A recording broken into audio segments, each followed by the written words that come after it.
Everyone, सो आज के इस लेक्चर में हम कंटिन्यू करेंगे डेटा स्ट्रक्चर का यूनिट 5 ग्राफ। ठीक है, हमने प्रीवियस लेक्चर में unit first, unit second, unit third, unit four बहुत बढ़िया से हमने कवर कर रखा है। अगर अभी तक आपने कवर नहीं किया तो जाके डिस्क्रिप्शन बॉक्स में लिंक दिया हूँ प्लेलिस्ट का, जाके आप अच्छे से पढ़ाई कर सकते हैं। और आज के इस लेक्चर में यूनिट 5 पूरा फिनिश करूंगा ग्राफ, और ये 100% मैं आपको गारंटी दे रहा हूँ। जितने भी इसमें 7 मार्क्स के इंपॉर्टेंट क्वेश्चन, एल्गोरिदम, जो कुछ भी एग्जाम में आ सकता है ना, सब कुछ कवर करूंगा, एक भी टॉपिक छूटेगा नहीं। और मैक्स टू मैक्स 1-1.5 घंटे का मैं कोशिश करूंगा सारे आपके ये जो भी सिलेबस में दिया गया सारा टॉपिक सारा मैं फिनिश कर दूँ। राइट, चलिए स्टार्ट करते हैं।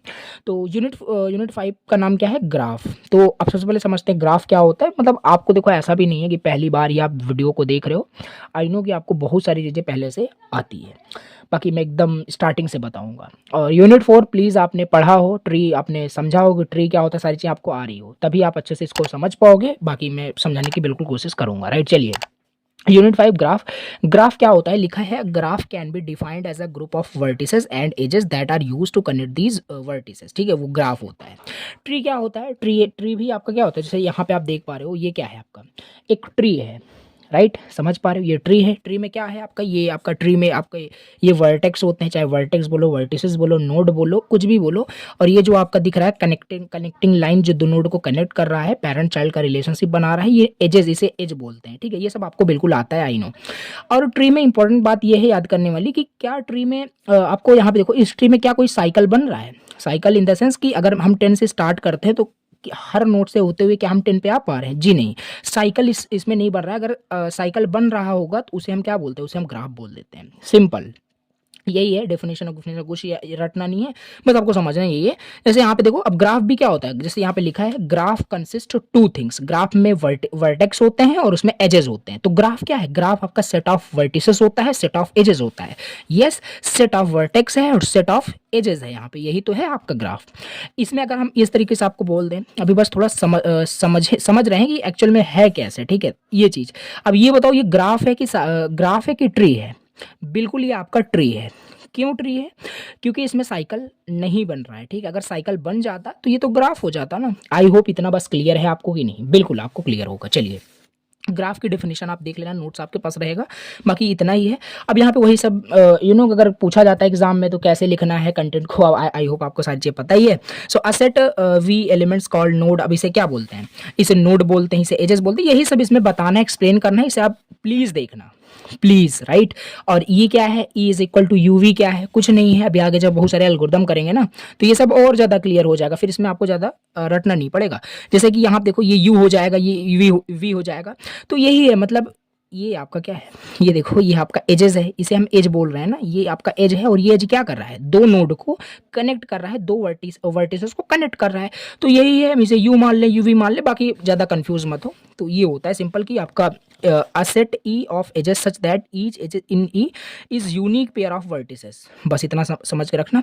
और यहाँ पे एक एग्जांपल दे दिया गया है, कोई भी एग्जांपल आप दे सकते हो जिसमें कि एक साइकिल बन रहा हो। और यहाँ पे मैं देख पा रहा हूँ, एक देखो, अगर V1 से हम स्टार्ट करते हैं, V1 से V2, V2 से V4, V4 से V3, V3 से V1, साइकिल बन गया। This is a graph, simple. ठीक है, चलिए, ग्राफ हमें क्लियर हो गया, ग्राफ क्या होता है। आगे का टॉपिक यहाँ पे देखते हैं क्या होता है। ठीक है, तो देखो ग्राफ की यहाँ पे कुछ दिया हुआ है। ग्राफ थोड़ा सा फिर से यहाँ पर हम समझ लेते हैं। जैसे देखिए, यहाँ पे कुछ पॉइंट लिखा हुआ है, ये आपको पता होना चाहिए। Tree is always a graph but all graph is not a tree. समझ रहे हो कि जो ट्री होता है, ट्री आपका हमेशा ग्राफ होता है। जैसे यहाँ पे देखो, ये क्या है? ये क्या है? ये आपका एक ट्री है, क्योंकि साइकिल नहीं बन रहा है। तो ये आपका एक ग्राफ है। क्यों? क्योंकि देखो, ग्राफ क्या होता है, आपने पहले ही देखा, यहाँ पे ग्राफ जो होता है आपका, ग्राफ आपका set of vertices and set of edges होता है।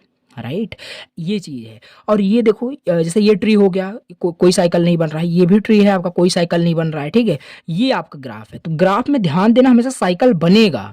ग्राफ में हमेशा साइकिल बनेगा। अगर मैं गलत बोल दिया हूँ कि ये सब आपके ग्राफ हैं, तो ये ग्राफ नहीं है, ये ट्री है, ये ट्री है और ये ग्राफ है, बस इतना याद रखना।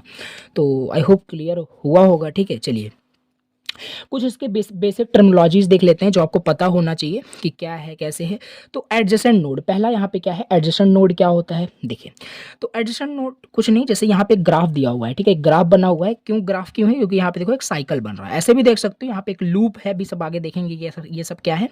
सो एडजेसेंट नोड पहले आपको पता होना चाहिए टर्मिनोलॉजी में क्या होता है। एडजेसेंट नोड मतलब कि ये जैसे वी वन नोड की मैं बात कर रहा हूँ, तो एडजेसेंट का मतलब आप समझ लीजिए, एडजेसेंट का मतलब अगर हिंदी में हम समझे तो पड़ोसी से बोलते हैं, ठीक है, नेबरहुड। तो यहाँ पे देखो V1 के पास में कौन है, V1 के पास में V2 है, V1 के पास में V3 है, मतलब V1 से जो कनेक्टेड है, V1 से देखो V2 कनेक्ट है, V1 से V3, तो इसके एडजेसेंट नोड क्या हो जाएंगे, V1 के एडजेसेंट नोड V2 हो जाएंगे, V1 के एडजेसेंट नोड V3 हो जाएंगे, V1 के एडजेसेंट नोड V4 नहीं होगा क्योंकि ये एडिशन नहीं है। तो जैसे मैं बताया वैसे ही आपको देखना है, ठीक है। तो ये एडिशन नोड देखो यहाँ पे हो गया V1 हो गया और V3 हो गया।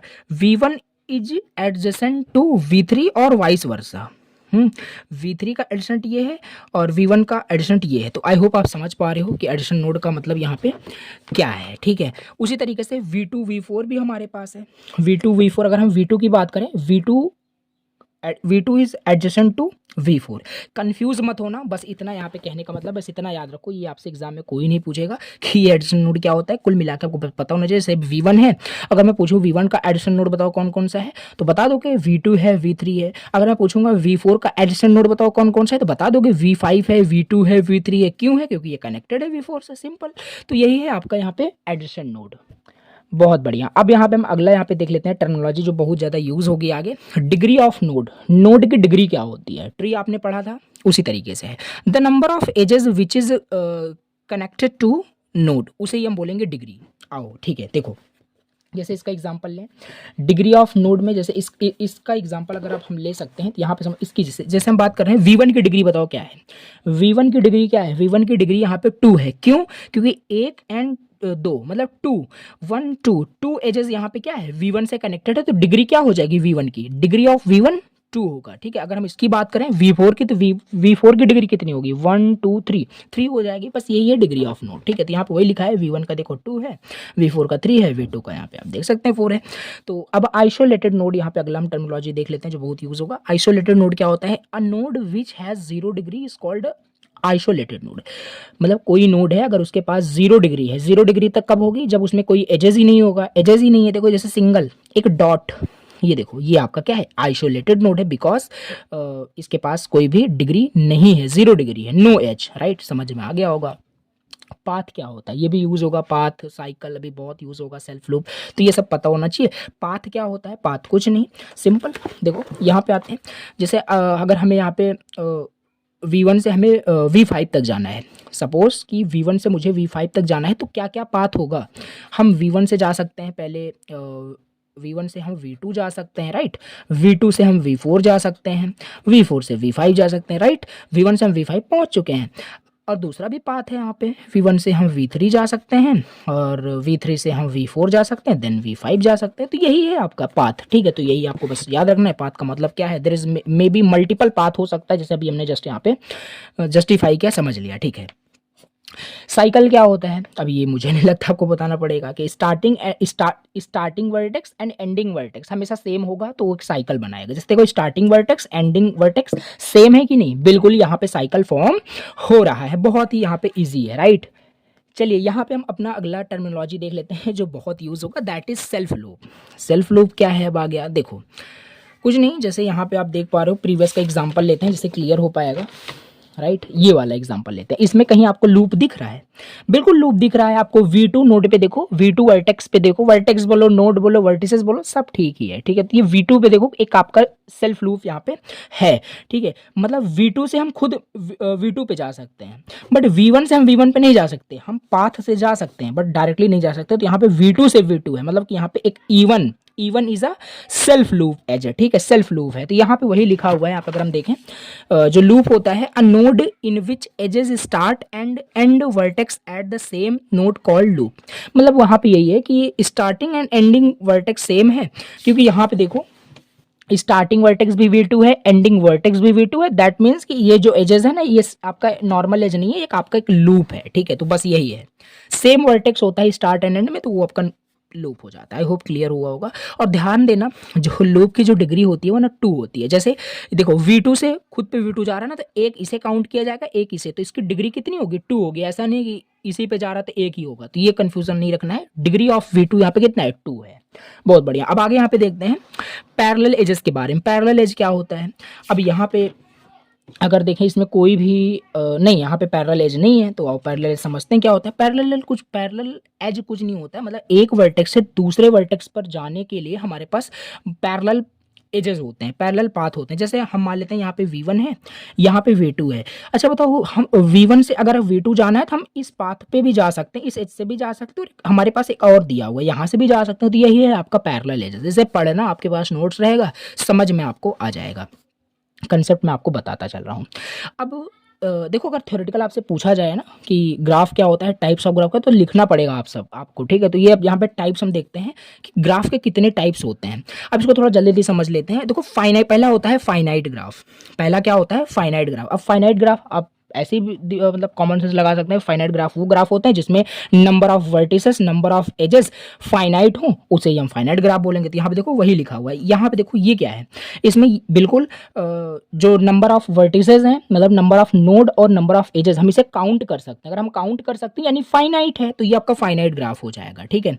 अब इनफाइनाइट ग्राफ समझ लेते हैं क्या होता है। इनफाइनाइट ग्राफ ये होगा कि भैया हम उसका जो है नंबर ऑफ वर्टिसेस और नंबर ऑफ एजेस को हम काउंट कर ही नहीं सकते, ठीक है, यानी इनफाइनाइट है। यहाँ पे देखो, अब देखो यहाँ पे कोई मतलब एंडिंग कोई वर्टेक्स नहीं है, तो ये आपका इनफाइनाइट ग्राफ का आप बना सकते हैं। ये इनफाइनाइट ग्राफ होता है, ठीक है। तीसरा हमारे पास है ट्रिवियल ग्राफ। अब ट्रिवियल ग्राफ क्या होता है? देखो लिखा है a graph in which only one node with 0 edges. ये तो हमने आइसोलेटेड नोड, आई होप हमने समझा था। यस, आइसोलेटेड नोड आपका जो होता है वही हम ट्राइवल ग्राफ उसे बोल सकते हैं। इसमें वही है कि इस ग्राफ जिसके अंदर खाली एक नोड होता है विथ 0 डिग्री, मतलब कोई एज नहीं होगा, तो इसे ही हम क्या बोलते हैं? Trivial graph. जैसे यहाँ पे देखो एक नोड है ना, ए आपका एक नोड है, बट इसकी डिग्री कितनी है? डिग्री मतलब मैंने आपको पहले ही बताया कि कितने एजेस यहाँ से कनेक्टेड है, 0 एजेस है, कुछ नहीं है यहाँ पे, तो ये आपका ट्रिवियल ग्राफ हो जाएगा, ठीक है। इसके बाद हमारे पास है सिंपल ग्राफ, और ये बहुत इंपॉर्टेंट है, आगे यूज होता रहेगा ये। तो सिंपल ग्राफ क्या है? A graph in which there is no any self loop. Simple है ना, तो इसमें कोई सेल्फ लूप भी नहीं होगा, कोई पैरेलल एज भी नहीं होगा, ठीक है। सिंपल ग्राफ में कोई पैरेलल एज भी नहीं होगा, कोई सेल्फ लूप भी नहीं होगा। और ये देखो नॉर्मल है, इसमें ना कोई पैरेलल एज है ना कोई सेल्फ लूप है, तो ये सिंपल ग्राफ है। और इसके बाद नेक्स्ट हमारे पास है मल्टी ग्राफ। अब मल्टी ग्राफ क्या होता है? मल्टी ग्राफ में क्या होगा कि एक पैरेलल एज होता है, इसमें सेल्फ लूप नहीं होता। अब देखो ये सब टर्मिनोलॉजी बिल्कुल आपको रिमेंबर रखनी पड़ेगी, याद रखनी पड़ेगी। अब मल्टीग्राफ क्या होता है? A graph in which there is a parallel edge. इसमें पैरेलल एज होता है बट कोई सेल्फ लूप नहीं होता। यहाँ पे देखो पैरेलल एज है, ए से सी में 2 पैरेलल हमारे पास एजेस हैं, कोई सेल्फ लूप नहीं होना चाहिए, उसे हम मल्टीग्राफ बोलते हैं। बहुत बढ़िया। अभी हमारे पास अगला जो टाइप्स है, टाइप्स ऑफ ग्राफ में, that is null graph. Null graph क्या होता है? देखो a graph in which have 0 edge but more than 1 vertices called null graph, ठीक है। मतलब नल ग्राफ एक ऐसा ग्राफ होता है जिसमें आपके बहुत सारे वर्टिसेस हो सकते हैं, बहुत सारे नोड हो सकते हैं, लेकिन एक भी वहां पे आपको एज नहीं मिलेगा, मतलब 0 एज मिलेगा। देखो बहुत सारे यहाँ पे वर्टेक्स हैं, एक वर्टेक्स यहाँ पे और है, एक वर्टेक्स और बहुत सारे वर्टेक्स हो सकते हैं, बट उसका कोई भी एक भी कनेक्टेड लाइन यानी एज आपको नहीं मिलेगा, उसे हम नल ग्राफ बोलते हैं। बहुत बढ़िया, ठीक है। आगे बढ़ते हैं। कंप्लीट ग्राफ क्या होता है? मोस्ट इंपॉर्टेंट, 2 मार्क्स के लिए मैं बात कर रहा हूँ। कंप्लीट ग्राफ क्या होता है? इसका फॉर्मूला भी होता है, देखो a graph in which degree of every node should be same. मतलब एक ग्राफ को हम कंप्लीट ग्राफ तब बोलेंगे जब हर एक नोड की, हर एक वर्टिसेस की, हर एक वर्टेक्स की जो डिग्री है वो सेम होगा। आओ देखते हैं। ए नोड की मैं बात करता हूँ, डिग्री कितनी है? डिग्री क्या होता है आपको पता होना चाहिए, बता दिया पहले ही। ए की डिग्री क्या है? 1 2 3, बिल्कुल ए की डिग्री 3 है। अब बी की देखो, बी की डिग्री कितनी है? 1 2 3, इसकी भी डिग्री 3 है, और इसकी डिग्री भी 3 है, और इसकी भी 3 है। तो सभी की डिग्री देखो क्या है? सारे नोड की डिग्री क्या है? सेम है। दैट मीन्स कि ये आपका एक कंप्लीट ग्राफ है, राइट। और एक और ट्रिक भी होता है देखने के लिए कि ये कंप्लीट ग्राफ है कि नहीं, उसके लिए एक फॉर्मूला होता है, जो फॉर्मूला है n(n-1/2), राइट, ये होता है। अब जैसे यहाँ पे 4 वर्टिसेस हैं, ठीक है, 4 वर्टिसेस यहाँ पे हैं, तो इस फॉर्मूले में पुट करोगे n की वैल्यू, तो कैलकुलेट करोगे 6 एज आएगा। अब काउंट कर लो, अगर इसमें 6 एज है तो दिस मीन्स कि आपका ये क्या है? कंप्लीट ग्राफ है। इससे भी सेटिस्फाई करा सकते हो, या जो तरीका बताया कि सभी का डिग्री सेम होना चाहिए, वैसे भी कर सकते हो। देख सकते हैं 6 है, और काउंट करोगे तो ये 6 एज यहाँ पे वाकई में है, तो ये हो जाएगा आपका कंप्लीट ग्राफ। ये आपका पूछा जा सकता है, ऐसे नोट दिया रहेगा और बताएगा कि कितने नंबर ऑफ एजेस हैं, ये बताइए। अभी हम यहाँ पे अगला अपना टर्मिनोलॉजी देखते हैं, दैट इज सूडोग्राफ। ठीक है, ये क्या है?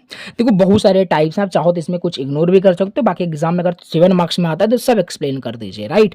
सूडोग्राफ क्या है? A graph in which there is a self loop. Pseudograph जो होता है, इस ग्राफ में क्या होगा? एक सेल्फ लूप होगा एंड पैरेलल एज होगा। ये अपोजिट है सिंपल ग्राफ का। सिंपल ग्राफ में क्या था? उसमें ना तो कोई पैरेलल एज होगा ना तो कोई सेल्फ लूप होगा। अब यह सूडोग्राफ है, इसमें दोनों होगा। ठीक है, इट इज सिंपल, ये अपोजिट है आपका सिंपल ग्राफ का, और यहाँ देखो दोनों है, सेल्फ लूप भी है, पैरेलल एज भी है। बहुत बढ़िया। अब आगे देखते हैं यहाँ पे रेगुलर ग्राफ क्या होता है। रेगुलर ग्राफ क्या है? A graph in which degree of every node is same. देखो यहाँ पे भी वही है, a graph in which degree of every node, degree जो होगी हर एक नोड की वो सेम होगी, उसे हम कंप्लीट ग्राफ बोलते थे, और उसे हम रेगुलर ग्राफ भी बोलेंगे। हर कंप्लीट ग्राफ आपका एक रेगुलर ग्राफ जरूर होगा।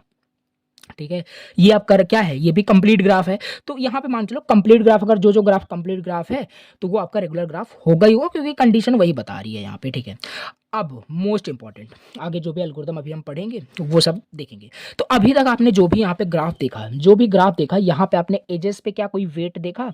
एज पे देखो नॉर्मल एक एज है, नॉर्मल एक कनेक्टिंग लाइन है, इस पे कोई वेट नहीं है। वेट का मतलब कोई नंबर डिजिट नहीं है।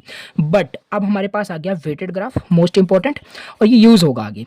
तो वेटेड ग्राफ बोलो या लेबल्ड ग्राफ बोलो, a graph is said to be a weighted graph if all the edges in it are labelled with some data और नंबर। मतलब यहाँ पे एजेस पे कुछ नंबर, कुछ डेटा, कुछ वहाँ पे वेट मतलब होगा। ठीक है, जैसे यहाँ पे देखो ये भी एक ग्राफ है, ये भी क्या है? एक ग्राफ है, और नॉर्मल ग्राफ नहीं है, वेटेड ग्राफ है, बिकॉज यहाँ पे एजेस का कुछ वेट है। जैसे ए बी के बीच में जो एजेस, जो कनेक्टिंग लाइन है, इसका जो वेट है दैट इज 50, 80, 70, इस तरीके से आपको इसे क्या बोलेंगे? वेटेड ग्राफ बोलेंगे।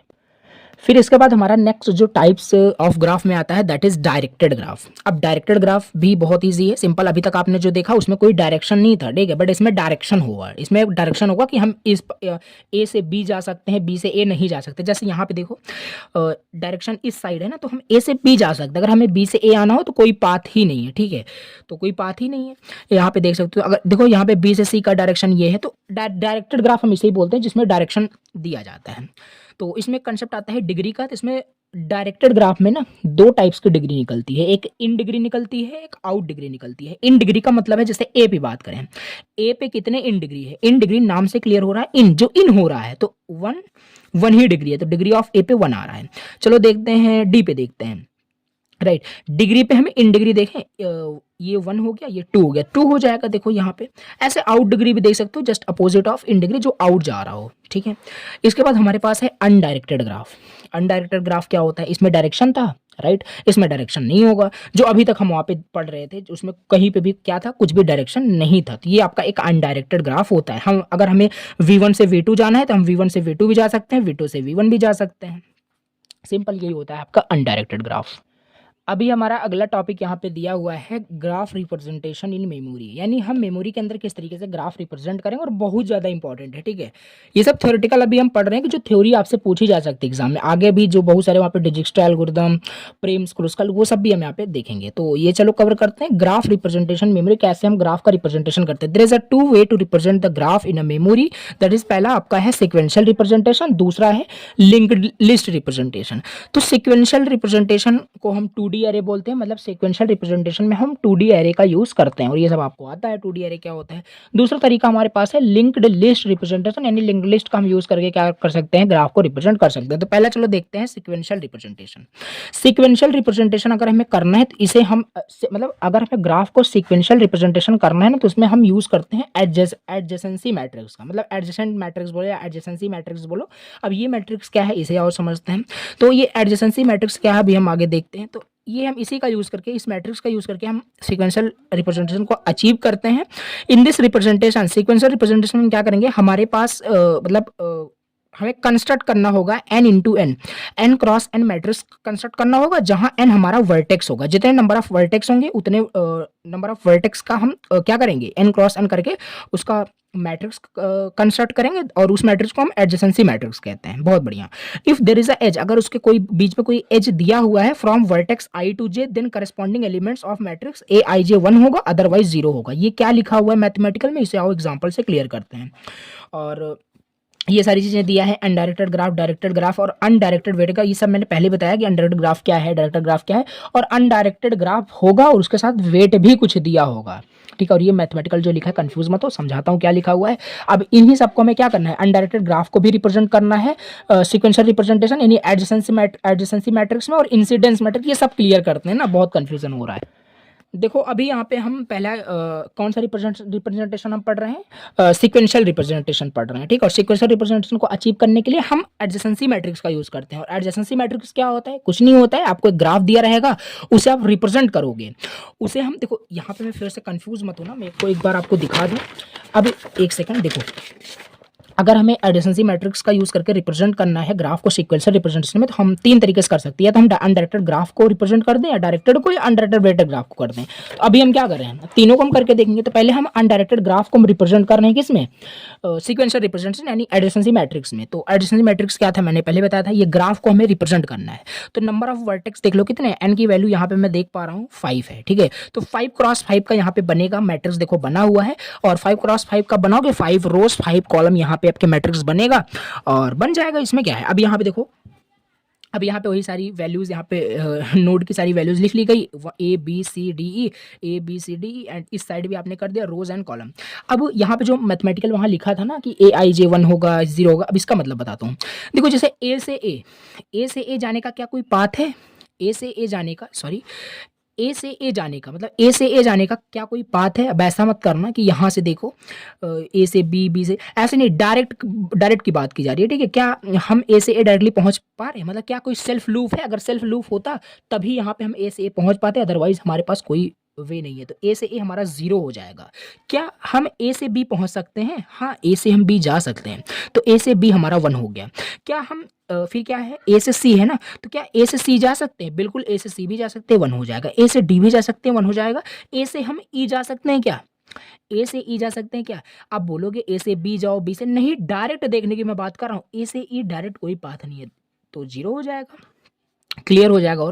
और बी से बी देखो, क्या हम बी से ए जा सकते हैं, हाँ बी से ए जा सकते हैं, बिल्कुल जा सकते हो।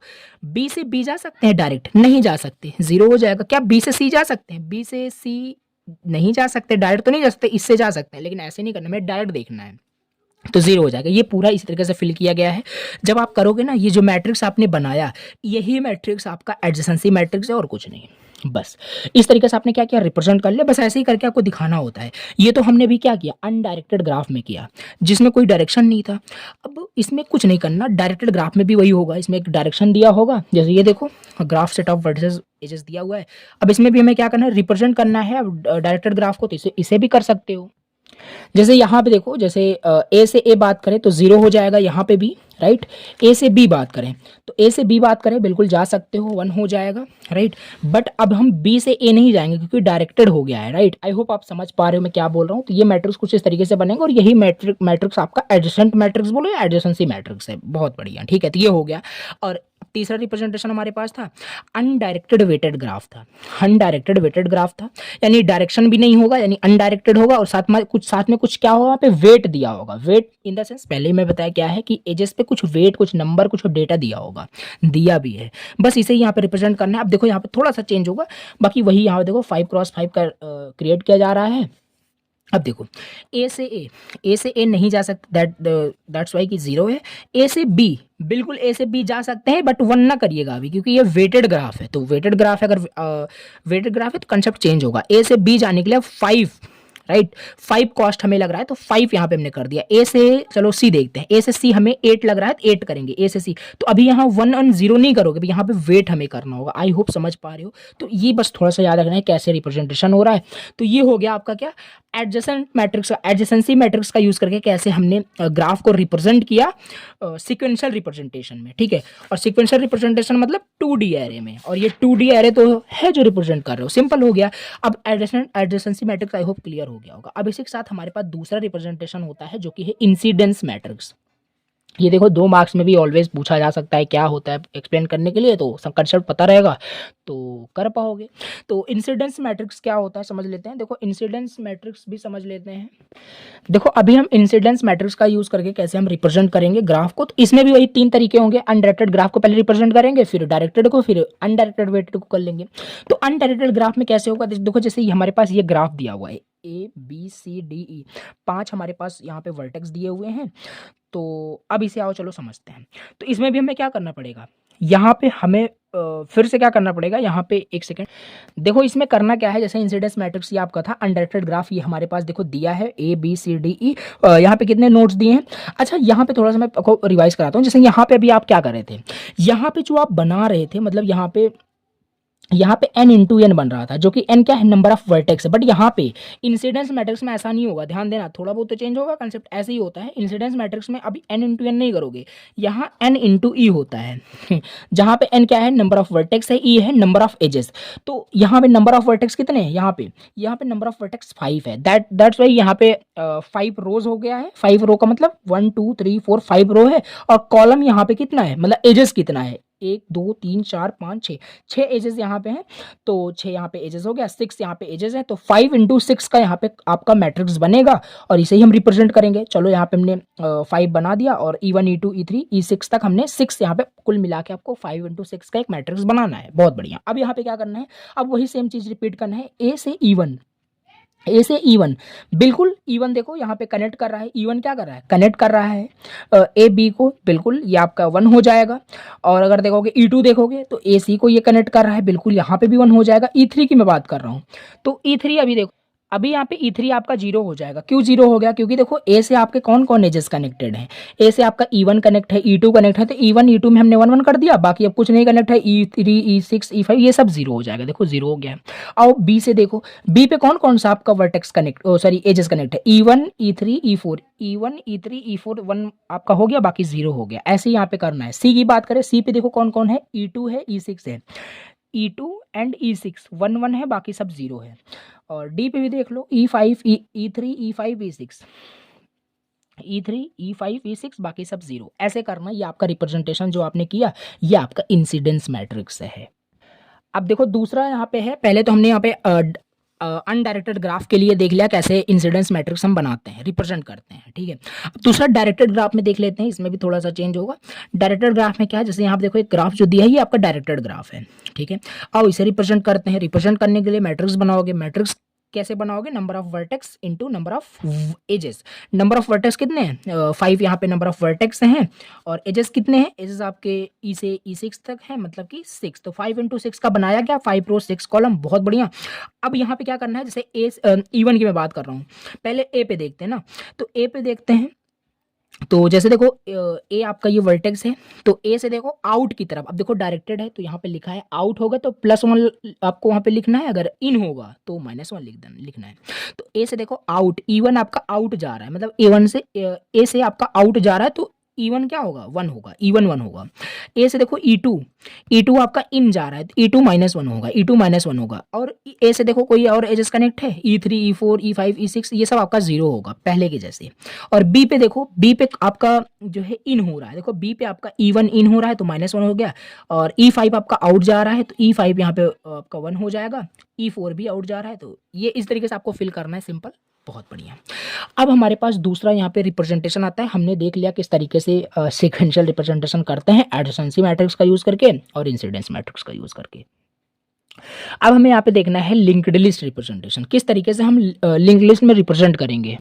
अब देखो इसमें कैसे रिप्रेजेंट करेंगे, तो लिंक्ड लिस्ट रिप्रेजेंटेशन में क्या होगा ना, 2 नोड आपका यूज होता है, 2 स्ट्रक्चर आपका यूज होगा, 2 नोड स्ट्रक्चर आपका यूज होगा लिंक्ड लिस्ट रिप्रेजेंटेशन में। पहला नोड क्या है, नोड लिस्ट है। सेकंड क्या है, एज लिस्ट है। नोड लिस्ट क्या होता है, देखो नोड लिस्ट में आपका क्या नोड होगा, वहां पे एक आपका नोड होगा, नेक्स्ट नोड होगा, एडजेसेंट आपका लिस्ट होगा। ये बस आपको याद रखना है कि ये 2 नोड स्ट्रक्चर यहाँ पे यूज होंगे, बाकी इनका कोई यूज नहीं है, भी बताते हैं देखो कैसे करना है। तो ये नोड लिस्ट हो गया, एज लिस्ट हो गया। नोड लिस्ट में एक आपका नोड कंटेन करेगा, नेक्स्ट नोड कंटेन करेगा, एडजेसेंट जो होगा वो कंटेन करेगा, डेस्टिनेशन एंड लिंक, ठीक है।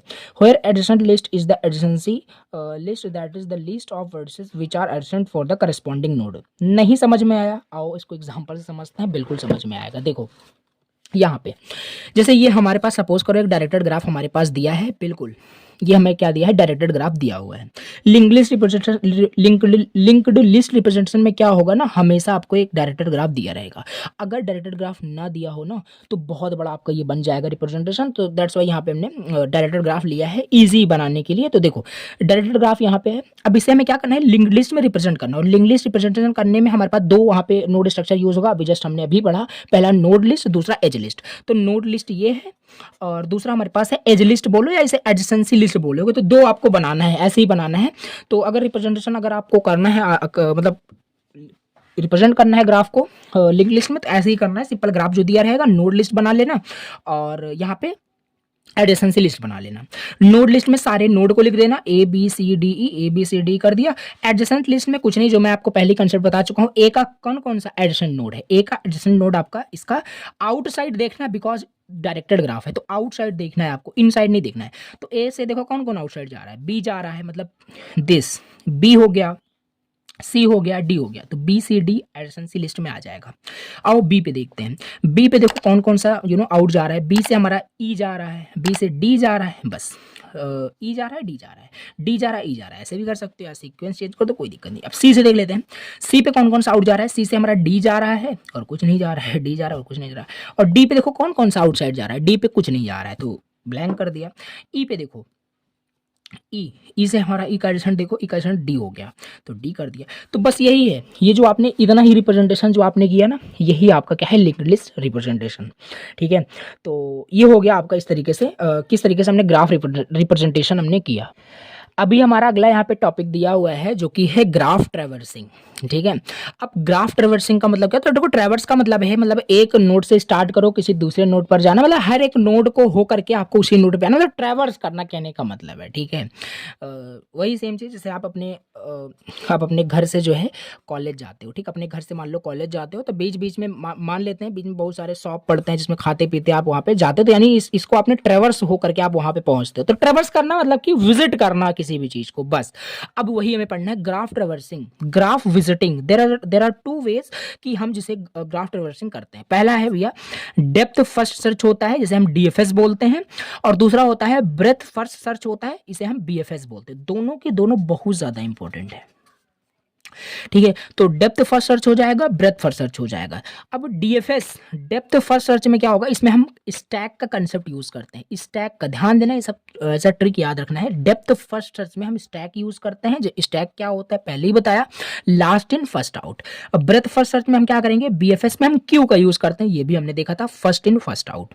आओ अब यहाँ पे देखते हैं, देखो लिखा यहाँ पे है a graph traversal means visiting all the nodes of the graph. Graph traversals may be needed in many of application areas and there may be many methods for visiting the vertices of the graph.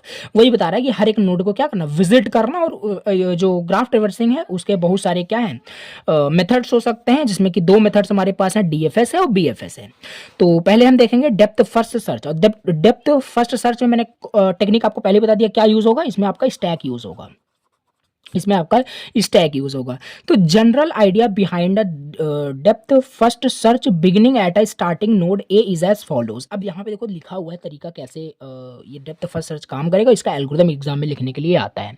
तो first we examine the starting node. पहले हम क्या करेंगे, step लिखा हुआ है ऐसे ही करेंगे, अभी एग्जाम्पल भी करते हैं। तो पहले हम क्या करेंगे, एक स्टार्टिंग नोड पकड़ लेंगे, जैसे कि कोई स्टार्टिंग नोड ए हुआ। फिर उसके बाद हम क्या करेंगे, then we examine each node N along a path P which begins at A. मतलब यहाँ पे कहने का क्या मतलब, हम स्टार्टिंग नोड ए ले लिए, अब ए का वहाँ पे क्या देखेंगे, ए का पड़ोसी देखेंगे, कहने का मतलब एडजेसेंट नोड देखेंगे। बहुत बढ़िया।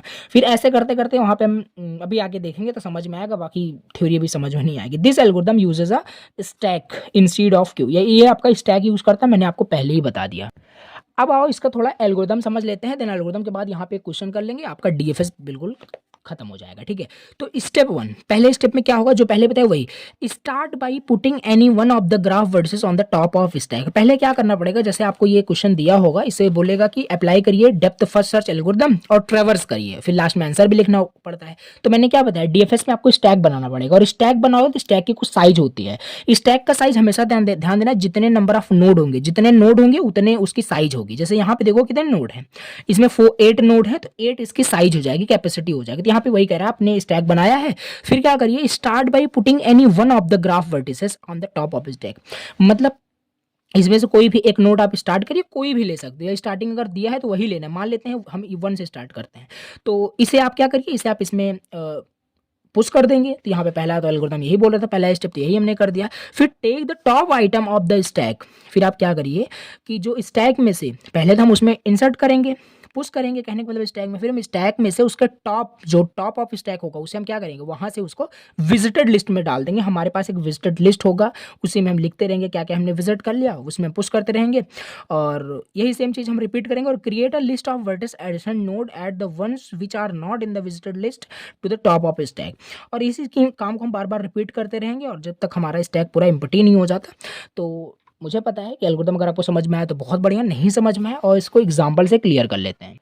चलो इसे प्रैक्टिकल करके देखते हैं किस तरीके से इट मीन्स कैसे सॉल्व करोगे अगर एग्जाम में आता है। ठीक है, तो मैं इसे करके दिखाऊंगा आप सभी को। तो यहाँ पे डीएफएस सिंपल हमें एल्गोरिथम अप्लाई करना है, ट्रेवर्स करना है कुल मिला के बस। ठीक है, और इसे करते हैं। तो देखो करने का क्या है, जैसे डीएफएस एल्गोरिथम हमें क्या करना है, अप्लाई करना है। तो डीएफएस में क्या आपका टेक्निक यूज होगा, स्टैक यूज होता है। तो चलो यहाँ पे वही कर लेते हैं सिंपल इसका अब देखो इसको एग्जाम में किस तरीके से आपको लिखना है ये अब आपको आना चाहिए। बाकी हम स्टैक यहाँ पे बना रहे हैं, ठीक है, और इसे हम डायरेक्ट करेंगे क्योंकि अब एग्जाम में आता है। तो इसे आपको देखो अब यहाँ पे स्टैक हमें बनाना है, और स्टैक का साइज क्या होता है, स्टैक का साइज जितने नोड होंगे वही आपका स्टैक का साइज होगा। तो यहाँ पे कितने नोड हैं, यहाँ पे 8 नोड हैं, तो 8 यहाँ पे आपको साइज बना लेना है। 1 2 3 4 5 6, राइट, 6 हो गया, 7 हो गया, 8 हो गया। भले ही आपका स्टैक फुल ना हो बट आपको स्टैक का साइज नंबर ऑफ नोड के बराबर ही रखना है। तो यहाँ पे हमने कर रख दिया।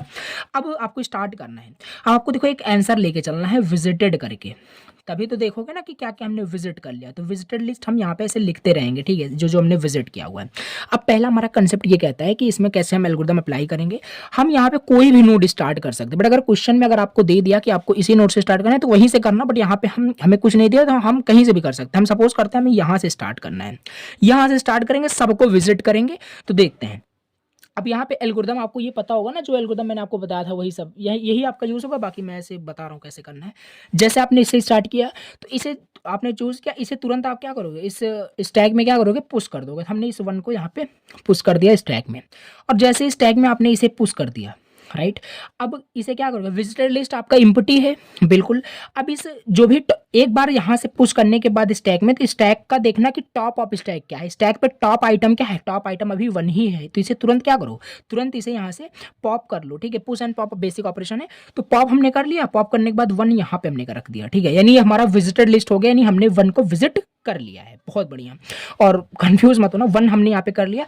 अब 1 का एडजेसेंट देखो, 1 का एडजेसेंट नोड क्या क्या है, 1 का एडजेसेंट 4 है, 3 है, 2 है, 7 नहीं है, ठीक है। तो बताया था क्या है, तो 4 3 2 ये हो गया।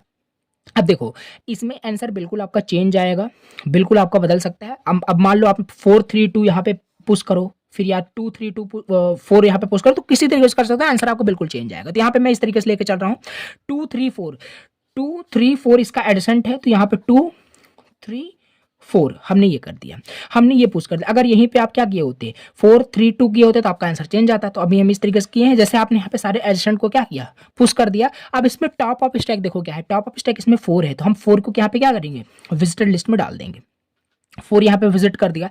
जैसे ही आप टॉप ऑफ स्टैक यहाँ से क्या करो, पॉप करो विजिटेड लिस्ट में, तुरंत यहाँ पे चेक करो इसका एडजेसेंट। तो 4 का अब एडजेसेंट देखो क्या क्या है, 4 का एडजेसेंट मैं देख पा रहा हूँ, 7 है, 6 है, 3 है, 1 है, 1 3 6 7।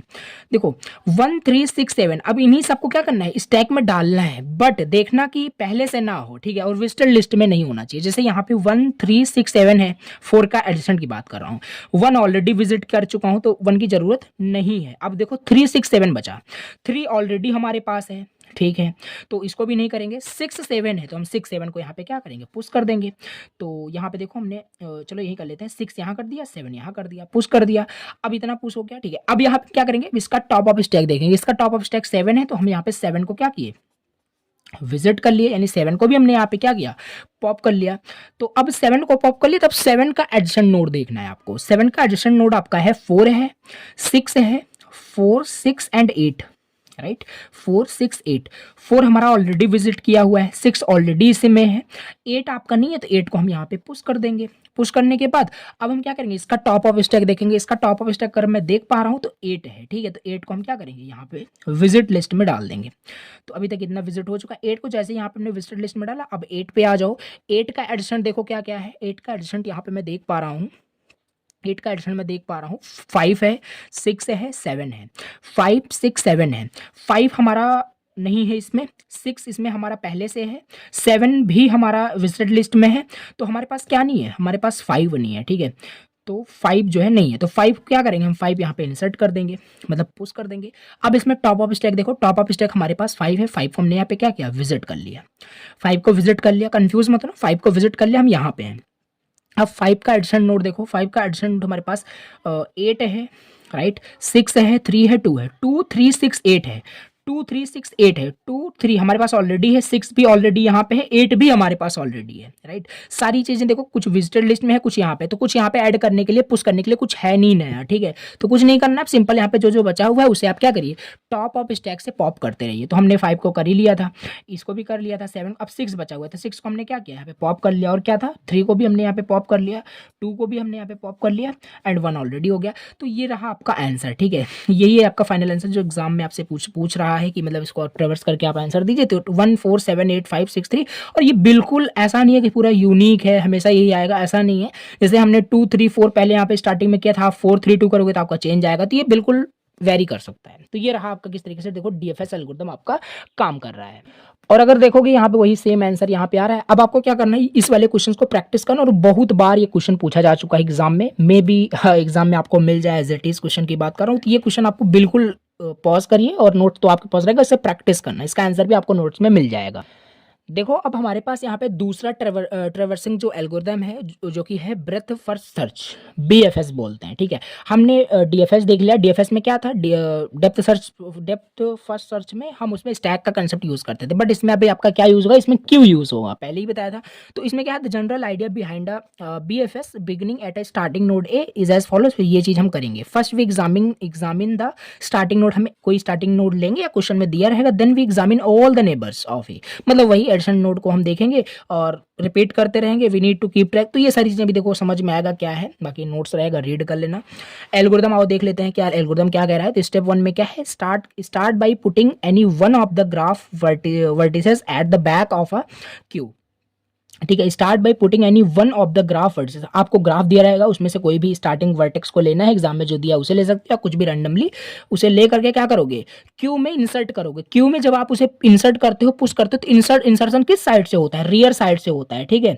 तो रियर साइड से हम क्या करेंगे, back side of a Q हम क्या करेंगे, इंसर्ट कर देंगे उसे। फिर हम क्या करेंगे, take the front item of the queue, फिर क्यू के हम फ्रंट आइटम, जो फ्रंट, जैसे यहाँ पे देखो टॉप ऑफ स्टैक जो था वहां पे हम कर रहे थे, यहाँ पे फ्रंट आइटम आपको क्या करना है, वहां से डिलीट करना है, मतलब वहां से निकाल लेना है, और वो आपका विजिटेड लिस्ट में हो जाएगा, और उसे फिर विजिटेड लिस्ट में आपको ऐड कर देना है। और बार बार ऐसे रिपीट करते रहना, आपका ऑलरेडी वहां पे आंसर आ जाएगा। आओ इसका भी एक क्वेश्चन सॉल्व कर लेते हैं, जिससे आपका बीएफएस एल्गोरिथम भी क्लियर हो जाएगा। तो हमें यहाँ पे क्या करना है, ग्राफ दिया हुआ है, इस पे ब्रेथ फर्स्ट सर्च एल्गोरिथम हमें अप्लाई करना है और ट्रेवर्स करना है, आंसर फाइंड करना है प्रीवियस के जैसे ही। अब देखो बीएफएस है तो इसमें क्या यूज होगा, इसमें आपका क्यू यूज होगा, ठीक है। तो क्यू बनाओगे, क्यू का साइज क्या होगा, क्यू का साइज नंबर ऑफ नोड जितने होंगे, सिंपल स्टैक के जैसे ही है। यहाँ पे देखो इसका सोल्यूशन चलो करते हैं, उसको बताते कैसे करना है। देखो अगर एग्जाम में 7 मार्क्स में क्वेश्चन आता है डायरेक्टली, तो आपको स्टेप वाइज चल के करके 2-3 पेज में दिखाना पड़ेगा, वो कर पाओगे आप, ठीक है। तो क्यू बनाना पड़ेगा, तो चलो क्यू बनाते हैं। और क्यू क्या होता है, आपको सारी चीजें पहले से मैंने बता रखा है, ठीक है। तो क्यू का साइज क्या है, क्यू का साइज यहाँ पे नंबर ऑफ नोड 8 है, तो 8 यहाँ पे हो जाएगा, 1 2 3 4 5 6 एंड 7 8 यहाँ पे ऐसे मान लेते हैं, ठीक है। तो ये है आपका क्यू का, हमने साइज क्यू बना लिया। ओवरऑल कहने का मतलब, अब देखो क्यू में क्या होता है, क्यू में आपका फ्रंट एंड रियर होता है। देखो अगर आपको बिल्कुल याद होना चाहिए कंसेप्ट सारा। क्यू में अगर हम मान लो हमें कुछ इंसर्ट करना है, तो वहां पे हम रियर साइड से इंसर्ट करते हैं, बैक ऑफ द साइड, मतलब back side of a Q, rear side से हम क्या करते हैं, इंसर्ट करते हैं। अभी यहाँ पे फ्रंट एंड रियर जो होगा ना, वो यहाँ पॉइंट कर रहा होगा, ये यहाँ पे फ्रंट ही है, यहाँ पे रियर भी है। क्यों, क्योंकि कुछ है ही नहीं यहाँ पे।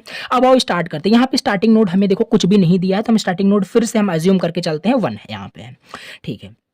और यहाँ पे हम एक ले लेते हैं विजिटेड लिस्ट, ले लेते हैं विजिटेड लिस्ट, यहाँ पे सारा हमारा आंसर आएगा, ठीक है। तो ठीक है, अब यहाँ पे हमने 1 चूज़ किया। जैसे ही हमने 1 यहाँ पे चूज़ किया ना, इसे हम तुरंत क्या करेंगे, इंसर्ट कर देंगे क्यू के अंदर। और क्यू के अंदर हमें इंसर्ट करने का मतलब है रियर साइड से इंसर्ट करेंगे, ठीक है। अगर हम 1 को इंसर्ट कर दें, 1 को यहाँ इंसर्ट कर देंगे तो अब रियर हमें यहाँ पॉइंट नहीं करेगा। अगर इंसर्ट करते हो तो रियर इंक्रीज होता है। आई होप आप ये रिमेंबर कर पा रहे हो सारे कंसेप्ट क्यू को। तो यहाँ पे रियर अब यहाँ पे पॉइंट करेगा। अगर हम डिलीट कर दें इसे तो आपका फ्रंट बढ़ जाएगा। अब देखो 1 जैसे यहाँ पे विजिट हुआ ना, 1 यहाँ से तुरंत आप क्या करोगे, जैसे आप स्टैक में करते थे, ठीक है, यहाँ से आपने एक्सट्रैक्ट किया और इसे विजिटर लिस्ट में आपने डाल दिया, बहुत बढ़िया। अब 1 डाल दिया। 1 का आप देखो यहाँ पे एडिशन नोड क्या क्या है। 1 का एडिशन नोड मैं देख पा रहा हूँ 2 है, 3 है, 4 है, 2 3 4 यहाँ पे है, ठीक है, 2 3 4 यहाँ पे है। तो अब हम क्या कर सकते हैं, और कुछ नहीं कर सकते, यहाँ पे सिंपल हम 2 3 4 ये करेंगे, ठीक है। 2 3 4 हमने किया। और ध्यान देना, जब भी आपने यहाँ पे 1 को एक्सट्रैक्ट किया था, डिलीट किया था, तो फ्रंट भी इंक्रीज होगा, क्योंकि डिलीशन पे फ्रंट इंक्रीज होता है, इंसर्शन पे रियर इंक्रीज होता है। तो फ्रंट अब यहाँ आ गया होगा। अब फ्रंट एंड रियर अभी दोनों यहीं पे पॉइंट कर रहा है, ठीक है। अब 2 3 4 हमने यहाँ पे कर दिया था। देखो अब क्या करना है, सिंपल हमारा फ्रंट रियर यहीं पे मतलब पॉइंट कर रहा है। अब हमें अब जैसे हमने यहाँ पे सारे एडिशन को 1 के एडिशन को लिख लिया था, 2 3 4, आप 4 3 2 भी कर सकते हो, कोई भी आपका, ठीक है। तो 2 3 4 हमने किया। अब यहाँ देखो रियर यहाँ पे पॉइंट कर रहे हैं, तो अब हम रियर साइड से इंसर्शन करते हैं। फ्रंट साइड कहाँ कर रहा है, फ्रंट आपका यहाँ पे पॉइंट कर रहा है।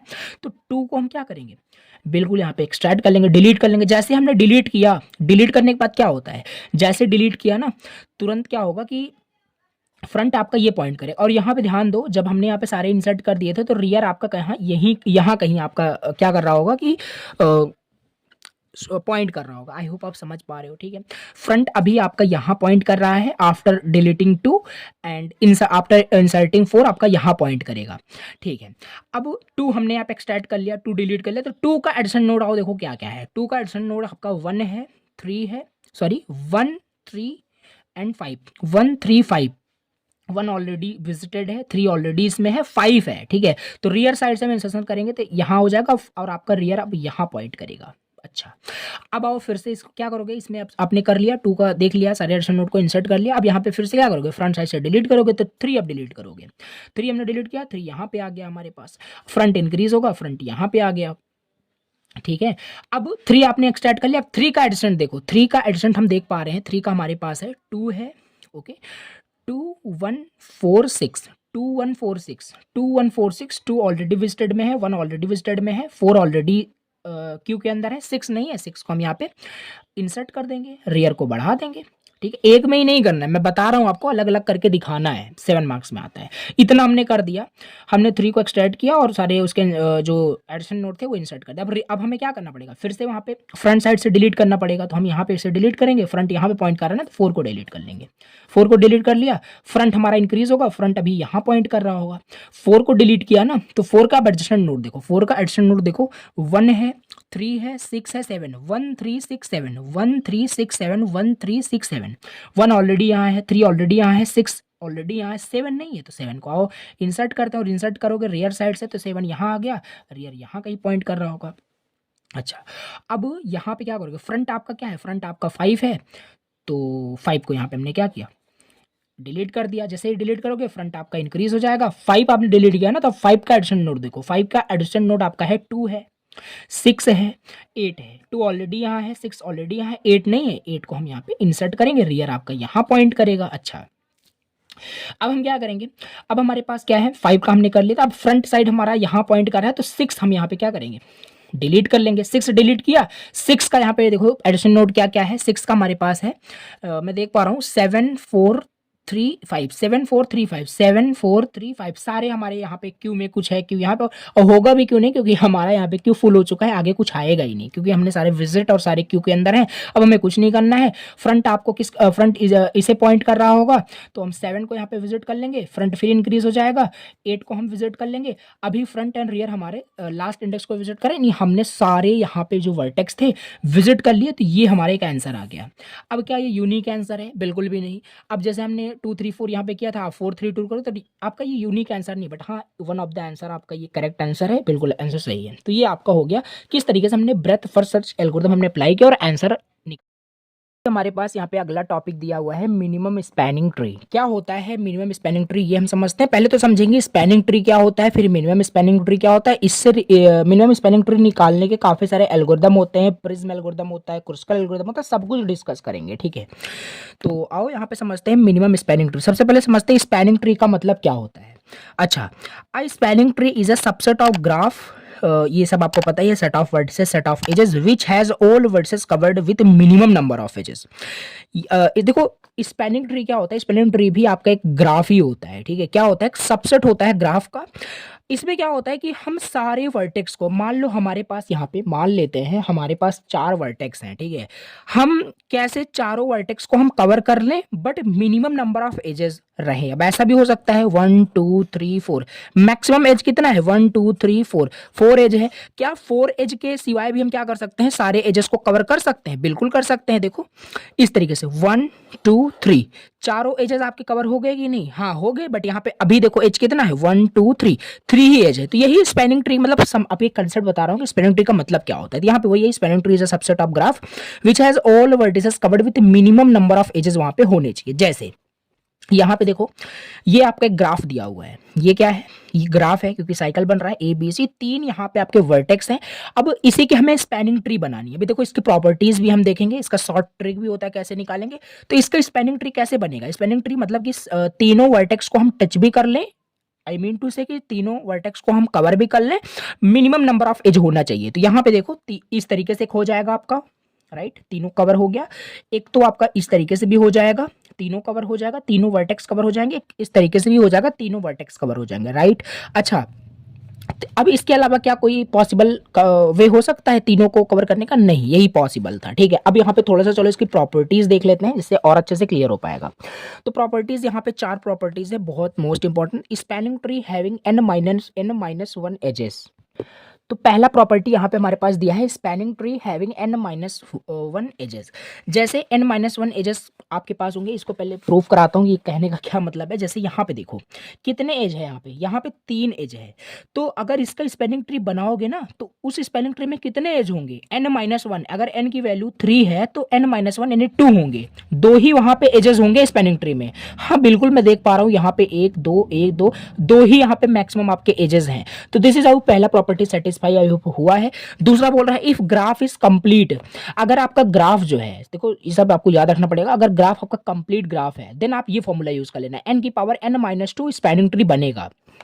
जैसे एग्जांपल लेते हैं, जैसे ये जो ग्राफ है, पहले देखो क्या ये ग्राफ कंप्लीट ग्राफ है, और कंप्लीट ग्राफ की कंडीशन मैंने आपको ऑलरेडी बता दी कि हर एक नोड पे जो डिग्री होगी वो इक्वल होगी। तो ये कंप्लीट ग्राफ है, कंप्लीट ग्राफ है।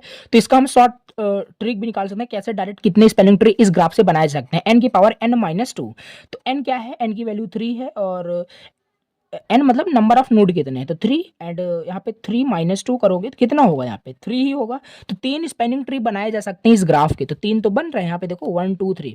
तो ये सारे आपकी प्रॉपर्टीज आपको याद होने चाहिए और याद हो जाएगा, ठीक है। Number of vertex and edges are same in all spanning tree. यहाँ पे number of vertex and edges वो सारे स्पैनिंग ट्री में सेम होंगे। इस स्पैनिंग ट्री में देखोगे तो नंबर ऑफ वर्टेक्स 3 है और नंबर ऑफ एजेस 2 है, इसमें भी 3 ही होंगे, 2 ही होंगे, यहाँ पे वही है, इसमें कहने का मतलब है, ठीक है। There is no cycle. अब सिंपल सी बात है, क्या है आपका ग्राफ नहीं है, स्पैनिंग ट्री है। अब है तो ट्री ना, तो ट्री में साइकिल नहीं होता, तो ट्री इसमें स्पैनिंग ट्री में भी कोई साइकिल नहीं होगा। तो ये हमने अभी क्या देखा, स्पैनिंग ट्री देखा क्या होता है, और मोस्ट इंपॉर्टेंट है, मोस्ट इंपॉर्टेंट बता रहा हूँ, बहुत ही इंपॉर्टेंट है, सब तैयार कर लीजिए। चलिए अब हम समझते हैं फिर मिनिमम स्पैनिंग ट्री क्या होता है। चलो ठीक है, हमने स्पैनिंग ट्री समझ लिया कि सारे वर्टेक्स को कवर करो with minimum number of edges, उसे हम क्या बोलेंगे, स्पैनिंग ट्री बोलेंगे। अब मिनिमम स्पैनिंग ट्री क्या होता है, ये मिनिमम स्पैनिंग ट्री जो होगा ना, इसमें इसे आप वेटेड ग्राफ आपको दिया होगा। देखो ये मिनिमम स्पैनिंग ट्री जो होता है, in a weighted graph a minimum spanning tree that has minimum weight than other spanning tree of the same graph. जैसे सेम यहाँ पे ग्राफ लिया हुआ है सेम, बट वहां पे क्या था, देखो यहाँ पे वेट नहीं था बट यहाँ पे वेट है, राइट। अब देखो वेट दिया हुआ है, सिंपल कंप्लीट ग्राफ है, तो 3 यहाँ पे बनाए सकते हैं, बना दिया गया। तो अब यहाँ पे मिनिमम स्पैनिंग ट्री यही होगी कि सबका मतलब किसके पास मिनिमम वेट है, किसके पास मिनिमम वेट है। जैसे इसकी इस वाले स्पैनिंग ट्री की बात करें, 10 + 5 15 है, और 5 + 3 आपका 8 हो गया, और 10 + 3 13 हो गया। तो इसमें मिनिमम वेट का स्पैनिंग ट्री कौन सा है, ये वाला है। तो यही आपका हो जाएगा मिनिमम स्पैनिंग ट्री। समझ में आया? तो इस तरीके से आप क्या है मिनिमम स्पेनिंग ट्री आप निकाल सकते हैं, समझ सकते हैं कि मिनिमम स्पेनिंग ट्री होता क्या है। बहुत बढ़िया। अब यहाँ पे हम समझते हैं, देखो क्रुस्कल एल्गोरिदम।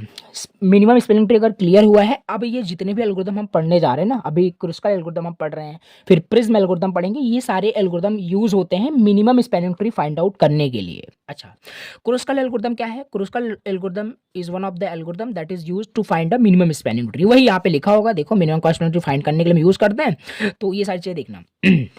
अब देखो मैं इसका आपको देखो एल्गोरिदम इसका अलग से दिया हुआ है, ठीक है। इसका एल्गोरिदम ये होता है। एल्गोरिदम आप बिल्कुल इसे समझ सकते हैं, इसमें कुछ भी नहीं है, इसको आप याद भी कर सकते हो, बाकी इसको भी समझाऊंगा। बाकी अगर आपके पास देखो इस तरीके से क्वेश्चंस दिया होता है, इसको सॉल्व करके मैं चलो यहाँ पे दिखाता हूँ। स्टेप यहाँ पे कुछ दिया गया है, इसको सॉल्व करेंगे तो अच्छे से समझ पाओगे। अब देखो यहाँ पे हमने क्वेश्चन नोट कर लिया, सिंपल इसको चलो सॉल्व कर दे। देखो इसी तरीके से आपको 100% क्वेश्चन मिलेगा एल्गोरिदम लिखने के लिए, और कुछ भी क्वेश्चन हो सकता है उससे आपको बोलेगा कि ग्राफ दिया हुआ है, इससे आप क्या करो minimum cost spanning tree find करो बाय यूजिंग क्रुस्कल एल्गोरिदम। अगर ऐसा आता है तो कैसे करना है स्टेप बताता हूँ। ये हमारे पास दिया हो, इससे हम मिनिमम स्पेनिंग ट्री निकालेंगे, बट मिनिमम कॉस्ट होना चाहिए, जो भी बताया था आपको। अच्छा, सोल्यूशन इसका कैसे होगा समझ लेते हैं। पहले स्टेप में, स्टेप फर्स्ट में क्या करोगे, यहाँ पे स्टेप फर्स्ट में आपको ये लिखना है। अच्छा, तो यहाँ पे पहला स्टेप ये है, remove all parallel edges and self loop. पहले आपको सारे पैरेलल एज को रिमूव करना है और सेल्फ लूप को रिमूव कर देना है इस ग्राफ में से, ठीक है। तो चलो रिमूव कर लेते हैं। तो देखते हैं यहाँ पे, पहले इसको बना लेते हैं सारे वर्टेक्स को।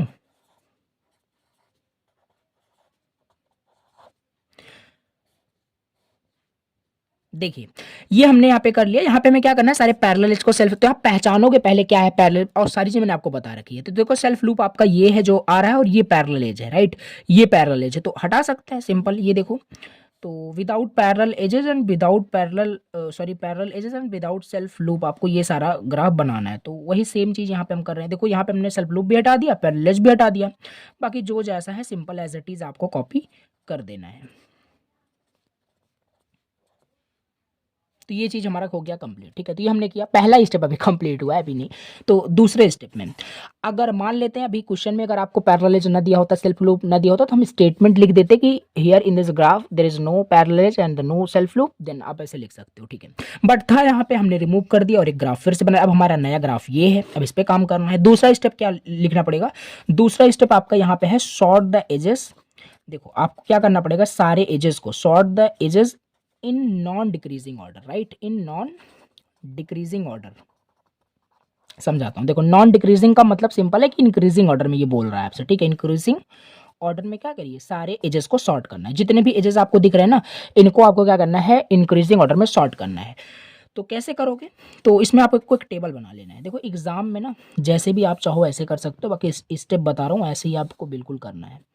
अच्छा, तो अब इंक्रीजिंग ऑर्डर में करना है तो सबसे मिनिमम आपका पहले आएगा। तो यहाँ पे देखो मिनिमम इसमें मैं देख पा रहा हूँ 2 है, तो 2 देखो दो जगह है, चाहे आप बी डी को ले लो चाहे डी टी को ले लो, तो कोई भी ले सकते हो, ठीक है। तो चलो यहाँ पे मैं बी डी को ले लेता हूँ, बी डी को ले लिया, ठीक है। इसका ये जो है 2 है, इसका जो वेट है, फिर हमारा डी टी इंक्रीजिंग ऑर्डर में बस करना है और कुछ नहीं, और ये कर दिया। अच्छा 2 हो गया, फिर 2 के बाद 3 आता है, 3 हमारे पास 2 है, सी डी ले सकते हैं, ए सी ले सकते हैं, चलो ए सी ले लेते हैं, ठीक है। 3 कर लिया, और सी डी है, इसको भी हमने 3 कर लिया, ऐसे ही करना है इसे, राइट। 3 कर दिया, 3 हो गया। अब 4 हमारे पास आ गया, 4 हमारा सी बी हो जाएगा, सी बी बोलो या बी सी बोलो, कैसे भी कोई दिक्कत नहीं। 4 हमारे पास हो गया, ओके। 4 के बाद हमारे पास है 5 B T, here is B T. 5 के बाद हमारे पास हो जाएगा यहाँ पे 6 हो जाएगा A B, right, A B, and 7 हो जाएगा फिर हमारे पास जो कि है एस ए करके 7, एंड उसके बाद हमारे पास 8 होगा, दैट इज एस सी, तो 8 हो जाएगा ये चीज़, ठीक है। तो इतना हमारे पास है, एक बार काउंट कर लेते हैं, सही है कि नहीं। 1 2 3 4 5 6 7 8 9, 1 2 3 4 5 6 7 8 9, ठीक है। तो ये हमने यहाँ पे क्या किया, सारे एजेस को आप देख पा रहे हो इन non decreasing order, it means कि इंक्रीजिंग ऑर्डर में सॉर्ट कर लिया। अब तीसरे में क्या करोगे ना, तीसरे में सिंपल आपको कुछ नहीं करना है, ड्रॉ करना है, draw spanning tree, sorry minimum spanning tree आपको ड्रॉ करना है। तीसरे स्टेप में क्या करना है, मिनिमम स्पैनिंग ट्री आपको ड्रॉ करना है, और कैसे ड्रॉ करोगे इसे आओ देख लेते हैं। देखो अब यहाँ पे देखो, यहाँ पे आपको यहीं से स्टार्ट करना है, जो ये आप बनाए हो ना बी डी है ना, तो बी डी पहले आप ड्रॉ करो। बी डी कहाँ है, बी डी ये है, तो चलो यहाँ पे बी था, सेम वही ड्रॉ करना है, बी यहाँ है डी यहाँ है, चलो हमने बी डी को ड्रॉ कर दिया, टिक कर देते हैं, इसकी वेट 2 है। ये हो गया डी टी। ध्यान देना साइकिल नहीं बनना चाहिए, मैंने इसमें मिनिमम स्पेलिंग ट्री बना लो तो साइकिल नहीं बनना चाहिए, अगर बनता है तो इग्नोर करेंगे। अभी देखो डी टी है तो डी टी, डी ये है, टी हमारे पास यहाँ कहीं है तो डी टी ये कर दिया हमारे पास, ये भी 2 हो गया। अच्छा अब ए सी है, ठीक है, ए सी, ए हमारा यहाँ है तो ए यहाँ पे हो गया, सी हमारे पास यहाँ हो गया, बहुत बढ़िया। अब यहाँ पे इसका वेट है 3, ये भी डन हो गया। C D, right, C D, तो सी ये है, डी ये है, हमने इसे ऐड कर दिया, एच को मिला दिया और उसकी जो वैल्यू है वेट जो है 3 है, ठीक है। साइकिल नहीं बनना चाहिए, बार बार बोल रहा हूँ। अब सी डी, सी डी भी हमारा डन हो गया। सी बी, बी सी मिलाना है, बी एन सी या सी बी बोलो, अगर इसको हम ऐसे मिला देते हैं तो साइकिल नहीं बन जाएगा, देखो ये चीज़ साइकिल बन जाएगी, तो इसे हम इग्नोर कर देंगे, ठीक है, तो इग्नोर करना है। बी टी, अब हमारा नेक्स्ट है यहाँ पे B T, B T, B T को भी मिलाता हूँ तब भी साइकिल बन जाएगा, सो इग्नोर करो, बहुत बढ़िया। अब इसके बाद क्या करना है, ए बी, ए बी देखते हैं, अगर हम ए बी को मिला देते हैं तब भी तो साइकिल बन जाएगा, तो इसे भी नहीं करेंगे, ठीक है। तो देखो साइकिल नहीं बनना चाहिए, वही बता रहा हूँ, स्पैनिंग ट्री है तो ट्री, तो यहाँ पे यही कंसेप्ट आपको ध्यान देना है। यस ए, यस ए, बिल्कुल ये हो जाएगा, एस हमारे पास यहाँ पे है, यस ए हो जाएगा, इसकी वेट 7 है, ओके। तो एस सी, एस सी, अगर एस सी को मिला देते हो तब भी तो साइकिल बन जाएगा, राइट, नहीं करोगे फिर। तो ये रहा आपका फाइनल, जो भी आपका आया ना यही आपका आंसर हो गया। मिनिमम स्पैनिंग ट्री आपका यही है, इसका कॉस्ट बता देना कितना लगेगा, 7 प्लस ऐड कर देना, सिंपल, कुछ नहीं है, ठीक है। तो ये सिंपल ऐड करोगे कितना आएगा, 7 + 3 10 to 12 एंड 15 17, तो 17 इज द आंसर, ठीक है। तो ये आपका आ गया। ऐसे क्वेश्चन आपको एग्जाम में मिलेंगे और इसी तरीके से आपको क्या करना है, स्टेप को यूज़ करके सॉल्व करना है।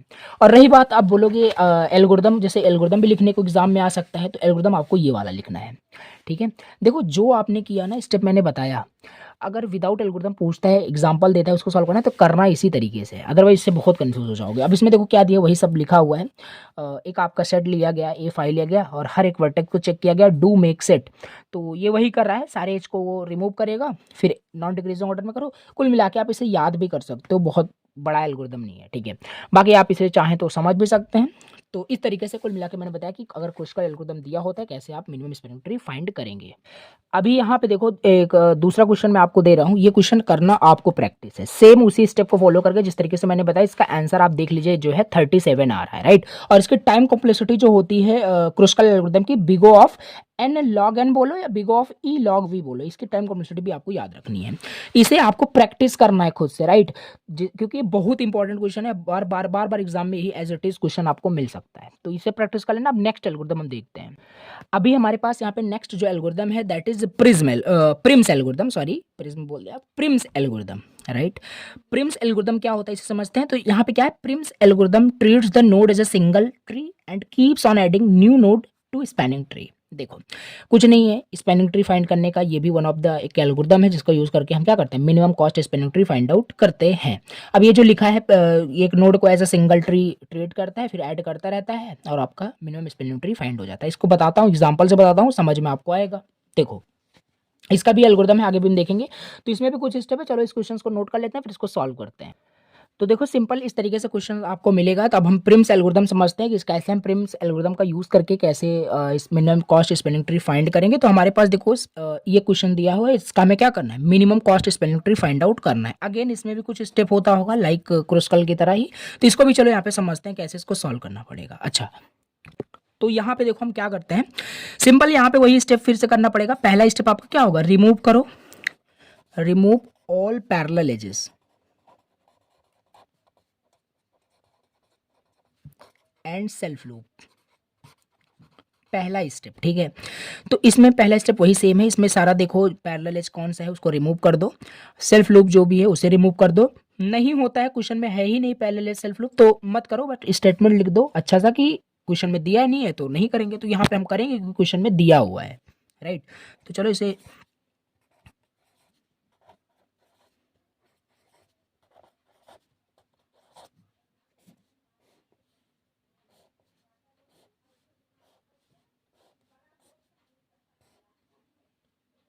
तो यहाँ पे हमने क्या किया, पैरेलल एजेस जो है देखो उसको हमने रिमूव कर दिया, सेल्फ लूप भी हमने हटा दिया है और बाकी एज इट इज़ हमने यहाँ पे जस्ट कॉपी कर दिया। क्वेश्चन ऐसा उठ सकता है, आप बार बार इसे ही क्यों यहाँ पे रिमूव कर रहे हैं, आप इसे रिमूव कर दीजिए, कोई दिक्कत नहीं, आंसर आपका सेम आने वाला है। अच्छा, तो ये हमने पैरेलल एजेस यहाँ पे रिमूव कर दिया, सेल्फ लूप यहाँ पे जो भी था रिमूव कर दिया, एज इट इज कॉपी कर दिया। दूसरा स्टेप चेंज होगा क्योंकि यहाँ पे प्रिम्स एल्गोरिथम। अब देखो दूसरे स्टेप में क्या करना पड़ेगा, चूज करना है आपको, choose an arbitrary node, right,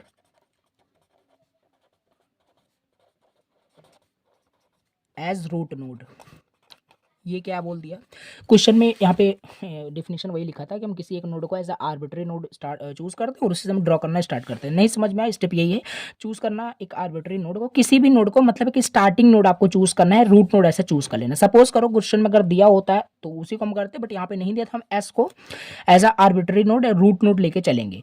चलो हमने यहाँ पे एस को चूज कर लिया, इसको हमने क्या किया, चूज कर लिया। अब हमें देखो, हमें minimum cost spanning tree find करना है। अब हम देखो यस से, अच्छे समझना, यस से हमारे पास दो ऑप्शन है, या तो हम इस पाथ से जाएं, राइट, 7 या 8 पे जाएं। अब ये बताओ इसमें दोनों में मिनिमम क्या है, हमें फाइंड मिनिमम ही करना है ना, तो हम मिनिमम को चूज करेंगे। तो 7 8 में मिनिमम कौन सा है, 7 है। तो चलो 7 को पकड़ के हम यहाँ पे आते हैं, ऐसे ही करना है आपको, ठीक है। बड़े ही स्टेप वाइज दिखा सकते हो, 7 मार्क्स में मैं एक में ही करके आपको दिखा रहा हूँ। 7 पे हम आ गए, ठीक है। चाहो तो आप यहाँ पे अपने प्रेफरेंस के लिए समझ सकते हो। देखो आप यहाँ पे क्या करना है, अब हमने यहाँ पे कर दिया, ए पे हम आ चुके हैं। अब ए से देखो हमारे पास क्या क्या ऑप्शन ओपन हो गए।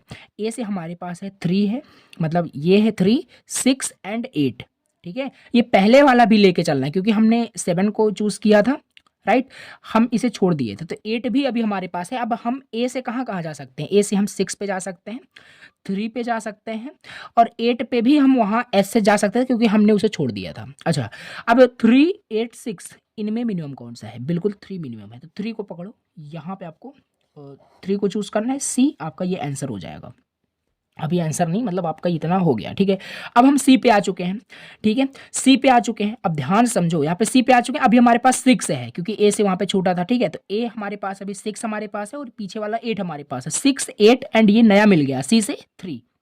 तो 6 8 3 में मिनिमम कौन सा है, मिनिमम आपका ये वाला है 3H। तो सी से डी, सी से डी, ओके, सी से डी 3, ये हो गया। अच्छा, अब हमारे पास अभी 8 है पीछे वाला स्टार्टिंग का, ठीक है। अब हमारे पास 6 भी अभी पीछे वाला है, तो 6 8 और हम डी पे आ चुके हैं। डी से हमारे पास क्या क्या ऑप्शन ओपन हो गए, 2 ये भी है और ये भी है।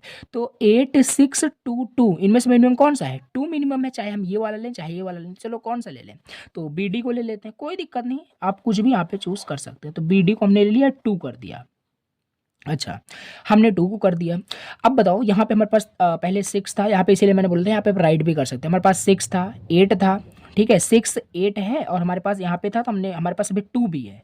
तो 6 8 2 में मिनिमम कौन सा है, 2 मिनिमम है, तो 2 चलो यहाँ पे मिनिमम कर देते हैं और ये हमारे पास आ गया 2। अब हम आ चुके हैं टी पे आ चुके हैं। अब मिनिमम कौन सा है, देखो मिनिमम हमारे पास कौन सा है, 6 हमारे पास है, 8 हमारे पास है और यहाँ पे हमने ड्रॉ कर ही दिया था, और टी पे है, टी पे हमारे पास 5 है। तो 6 8 5 में 5 हमारे पास मिनिमम है, बट अगर हम 5 को मिला देते हैं तो साइकिल नहीं बन जाएगा, तो हमें साइकिल नहीं बनाना है क्योंकि स्पैनिंग ट्री में साइकिल नहीं होती, हमने पढ़ा है। तो ये चलो ठीक है, अभी इसको हम इग्नोर कर देंगे। 5 इग्नोर कर दिया। 8 एंड 6 में मिनिमम कौन सा है, 6 मिनिमम है, तो 6 को अगर कर देंगे तब भी साइकिल बन जाएगा, कोई मतलब नहीं। 8 कर दोगे तब भी साइकिल। तो यानी ये आपका जो आंसर आया है ना, ये आपका फाइनल आंसर आया है। कॉस्ट बताना है, मिनिमम कॉस्ट क्या आ रहा है तो बता सकते हो, 7 + 3 + 3 + 2 + 2, आई थिंक यहाँ पे 17 आएगा, ठीक है। तो ये आपका राइट आंसर है। तो इस तरीके से देखो किस तरीके से हमने प्रिम्स एल्गोरिथम का यूज़ करके सॉल्व किया, minimum cost spanning tree find किया, और ये आपका मिनिमम स्पेनिंग ट्री यही होता है। तो ये हो गया आपका प्रिम्स एल्गोरिथम, और ये रहा इसका एल्गोरिथम कि किस तरीके से आपका ये हो रहा है। देखो फिर से मैं आपको बता रहा हूँ, अगर आपको क्वेश्चन, देखो एग्जाम में क्वेश्चन ऐसे ही मिलता है, आपको ऐसे दिया रहेगा, बोलेगा कि आपको इसे क्या करना है, प्रिम्स एल्गोरिथम का यूज़ करके सॉल्व करना है, तो आपको यही वाला मेथड इस तरीके से लगाना है। जो ये एल्गोरिथम होता है ना, ये प्रोग्रामिंग के लिए होता है, प्रोग्राम के लिए होता है। इसको अगर 1 बाय 1 करोगे ना तो बहुत लेंदी हो जाएगा, कर भी नहीं पाओगे। तो इसे आप बस दिमाग में रखिए कि कैसे ये एल्गोरिथम क्या है। बाकी एल्गोरिथम अगर पूछा जाता है तो एल्गोरिथम लिखना पड़ेगा, या आप यही वाला एल्गोरिथम लिख सकते हो, स्टेप दिखा सकते हो, क्योंकि एल्गोरिथम का मतलब क्या है कि आप उन्हें स्टेप्स बताए, एल्गोरिथम बताए किस तरीके से minimum cost spanning tree find out होती है। एज इट इज यही मत रट लेना, अगर रट पा रहे हो तो बहुत बढ़िया है, कोई दिक्कत नहीं। तो ये रहा इसका एल्गोरिथम, देख लीजिए ठीक है कैसे काम कर रहा है। अब हम अपना अगला यहाँ पे एल्गोरिथम देखते हैं। अभी हमारे पास यहाँ पे अगला टॉपिक आपके सिलेबस में दिया है जो कि है सिंगल सोर्स शॉर्टेस्ट पाथ, जिसमें हमें डिजिक्स्ट्रा पढ़ना है और एक आपका है फ्लड वॉर्शल करके एल्गोरिदम है, वो हमें पढ़ना है। तो सिंगल सोर्स शॉर्टेस्ट पाथ पहले क्या होता है, इस पे बेस एल्गोरिदम अभी हम करेंगे, डिजिक्स्ट्रा करेंगे, तो वो सब समझने से पहले पता होना चाहिए कि सिंगल सोर्स शॉर्टेस्ट पाथ होता क्या एक्चुअली। तो एक ग्राफ हमें दिया होगा, जैसे दिया हुआ है, हमें इसमें फाइंड करना पड़ेगा, शॉर्टेस्ट पाथ को फाइंड करना पड़ेगा एक सोर्स से डेस्टिनेशन में। अच्छा, जैसे मान लेते हैं आपका ये ए मान लेते हैं, एग्जांपल लेते हैं, ये आपका ए एक पॉइंट है और बी पॉइंट है, ठीक है। ये आपका घर है और यहाँ सपोज कर लेते हैं ये आपका कॉलेज है, कुछ डिस्टेंस पे होगा, सिंपल सी बात है। सोर्स टू डेस्टिनेशन, सिंपल सी बात है, सोर्स टू डेस्टिनेशन जाने के बहुत सारे पाथ हो सकते हैं, राइट। हो सकता है आप डेली इस पाथ से जा रहे हो डायरेक्टली, ठीक है। हो सकता है आप पहले वहां जाएं, फिर मतलब समझ पा रहे हो जो मैं बताने की कोशिश कर रहा हूँ, मतलब एक पॉइंट से दूसरे पॉइंट पर जाने के लिए मल्टीपल पाथ हो सकते हैं। तो यहाँ पे सिंगल सोर्स शॉर्टेस्ट पाथ में आपको क्या फाइंड करना है कि सोर्स से डेस्टिनेशन तक के जाने का मिनिमम पाथ आपको फाइंड करना है, और वही आपका हो जाएगा सिंगल सोर्स शॉर्टेस्ट पाथ। ठीक, आओ समझते हैं। ये हमें हमारे पास ग्राफ दिया है, इसको थोड़ा समझ लेंगे, बाकी ये सब सिर्फ एग्जांपल के लिए, समझने के लिए, बाकी इसका कोई यूज नहीं है। देखो ये हमारे पास ग्राफ दिया हुआ है। अब हम मान लेते हैं हमें जो है 1 से, ये हम मान लेते हैं ये हमारा सोर्स है, ये हमारा सोर्स है। अब सोर्स से हम देखते हैं कहाँ कहाँ में जाना है। जैसे हम मान लेते हैं अगर 1 से हमें 4 जाना है, अगर हमें 1 नोड से 4 तक जाना है तो मिनिमम पाथ आपको बताइए, minimum path, minimum length, minimum weight बताइए। अगर हम 1 से 4 जाएं तो मिनिमम हमारे पास देखो 10 लग रहा है। या हम ऐसे होकर के जाएं, दूसरा हमारे पास बात है, हम यहाँ पहले 1 से 2 जाएं, फिर 2 से हम 3 चले जाएं, फिर 3 से हम 5 चले जाएं, 5 से लेकिन कोई ऑप्शन नहीं है, तो एक ही यहाँ पे हमारे पास ऑप्शन है, 1 से हम 4 जाने के लिए 10 हमारे पास यहाँ पे लगेगा, तो 10 हमारे पास कर दिए। अच्छा, दूसरा हमारे पास है 1 से 2, अगर हम 1 से 2 जाना चाहते हैं तो देखो डायरेक्ट अगर हम जाते हैं तो 50 लगेगा, 50। और ऐसे भी जा सकते हो, 1 से पहले 4 जाओ, 4 से फिर 5 जाओ, फिर 5 से 2 जाओ, कितना लगेगा, 10 + 15 25 देन 45, राइट, कम तो लगा। तो हम डायरेक्ट नहीं जाएंगे, हम 1 से 4, 4 से 8, देखो 1 से 4, 4 से 5, 5 से 2, तो देखो मिनिमम ही हमें फाइंड करना है। तो इसी तरीके से यहाँ देखो 1 से 5, 1 से, तो मिनिमम सारा लिखा हुआ है ऐसे ही, राइट। तो ऐसे ही होता है। और यहाँ पे ध्यान दो, जैसे अगर हम बात करें 1 से 6, हमें 1 से 6 जाना है, 1 से 6 जाने का क्या कोई पाथ है, नहीं है, तो इन्फिनिटी होगा, कोई पाथ नहीं है, आप देख सकते हो कोई पाथ नहीं है 1 से 6 जाने का, तो दैट्स वाई यहाँ पे इन्फिनिटी कर दिया गया है। तो यही होता है सिंगल सोर्स शॉर्टेस्ट पाथ का। कुछ हमने एग्जांपल देखा कैसे क्या हमें फाइंड करना है। अब आओ चलो समझते हैं अपना एल्गोरिदम। देखो बहुत ही ज़्यादा आपका ये इंपॉर्टेंट एल्गोरिदम है, मैं पहले ही बता दे रहा हूँ। डिजिक्स्ट्रा एल्गोरिदम बेस्ड है आपका, अगर पहले पूछता है डिजिक्स्ट्रा एल्गोरिदम क्या होता है एक्सप्लेन करिए, तो एक्सप्लेन करना, और उसके पास 100% एक न्यूमेरिकल तो आएगा ही आएगा, ठीक है। तो डिजिक्स्ट्रा एल्गोरिदम क्या है समझते हैं। कुछ नहीं है, एक एल्गोरिदम है single source shortest path find करने का, जो मैंने अभी जस्ट आपको बताया वही फाइंड करेगा ये डिजिक्स्ट्रा एल्गोरिदम। इसका कुछ एल्गोरिदम है, इसको दिखाऊंगा करके। तो it is use to find the single source shortest path between nodes in the weighted graph. This algorithm works well for a graphs with non negative weights on a edges. अच्छा हाँ, एक चीज मैं आपको बताना शायद भूल गया। देखो जैसे यहाँ पे आपने देखा होगा कि यहाँ पे जो एजेस पे जो आपके वेट्स हैं, ये वेट्स आपके पॉजिटिव वेट्स हैं, ठीक है। सब देखो पॉजिटिव है कि नहीं, ये आपका निगेटिव भी हो सकते हैं, राइट, ये निगेटिव भी हो सकते हैं। ये आपके जो वेट है पॉजिटिव भी हो सकते हैं, निगेटिव भी हो सकते हैं, बट अभी तक हमने जितना भी पढ़ा सब में पॉजिटिव है। तो यहाँ पे क्या कह रहा है, यहाँ पे डिजिटल एल्गोरिथम ये कह रहा है कि ये आपका पॉजिटिव वेट पे काम करता है, पॉजिटिव वेट पे काम करता है। ध्यान देना, अगर वेट आपको निगेटिव मिल गया तो डिजिटल एल्गोरिथम नहीं होता, उसके लिए हमारे पास एक बेलमैन फोर्ड एल्गोरिथम होता है, वो हमारे सिलेबस में नहीं है, राइट। तो वो अलग की बातें हैं। तो आपको हमेशा अगर डिजिटल एल्गोरिथम मिलेगा ना, तो आप देखोगे हमेशा आपको जो वेट मिलेगा वो पॉजिटिव 100% मिलेगा। तो यहाँ पे है, अभी हम देखेंगे क्वेश्चन सॉल्व करके। तो ये है, अब इसका एल्गोरिथम समझ लेते हैं। इसका एल्गोरिथम क्या है, सिंपल, ये आपका डिजिक्स्ट्रा फंक्शन है जो आपका एक ग्राफ ले रहा है, वेटेड ग्राफ ले रहा है, और एक सोर्स लेगा जहां से मैं सिंगल सोर्स नहीं निकालना, सिंपल सी बात है। अच्छा, ये है आपका इनिशियलाइज सिंगल सोर्स। अब इसका मतलब क्या है, और ये एस फाई क्या है, ये सब देखो स्टेप्स ना, एल्गोरिथम है, आपको पता होना चाहिए और याद आपको होगा, ठीक है, कोई दिक्कत नहीं। अब इसी स्टेप्स को चलो यहाँ पे हम क्या करते हैं, इसे एग्जीक्यूट करते हैं, और एग्जीक्यूट करके हमें क्वेश्चंस को सॉल्व करते हैं। देखो हमारे पास ये क्वेश्चन दिया हुआ है, देखो बहुत अच्छे से आपको समझना है, क्योंकि 100% मान के चलो एग्जाम में अगर ग्राफ से कुछ भी आना होगा 7 मार्क्स में ना, तो ये क्वेश्चन ओपन है पूरा आ जाएगा, ठीक है, बहुत इंपॉर्टेंट है।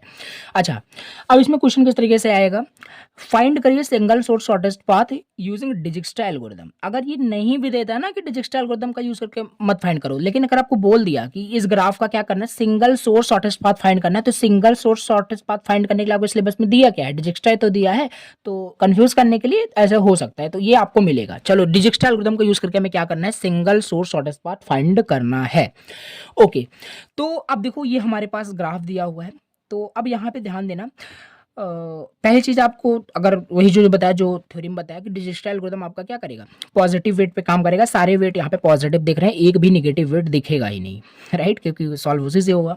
अब यहाँ पे क्वेश्चन में अगर आपको दिया है, अगर क्वेश्चन में आपको स्टार्ट नोड दिया है, बिल्कुल यहाँ पे हमें क्वेश्चन में स्टार्ट नोड दिया है, S S is the start node, और हमेशा दिया होगा, नहीं दिया होता है तो आपको खुद से अज्यूम कर लेना है।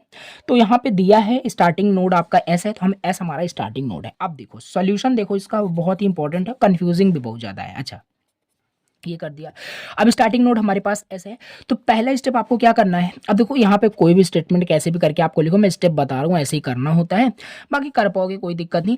अब यहाँ पे क्या करना है, सारे जो नोड है, देखो नोड में कोई वैल्यू नहीं है, ठीक है, नोड में कोई वैल्यू नहीं है, सारे नोड की वैल्यू को आपको इन्फिनिटी सेट कर देना है, सारे नोड की वैल्यू को इन्फिनिटी सेट कर देना है।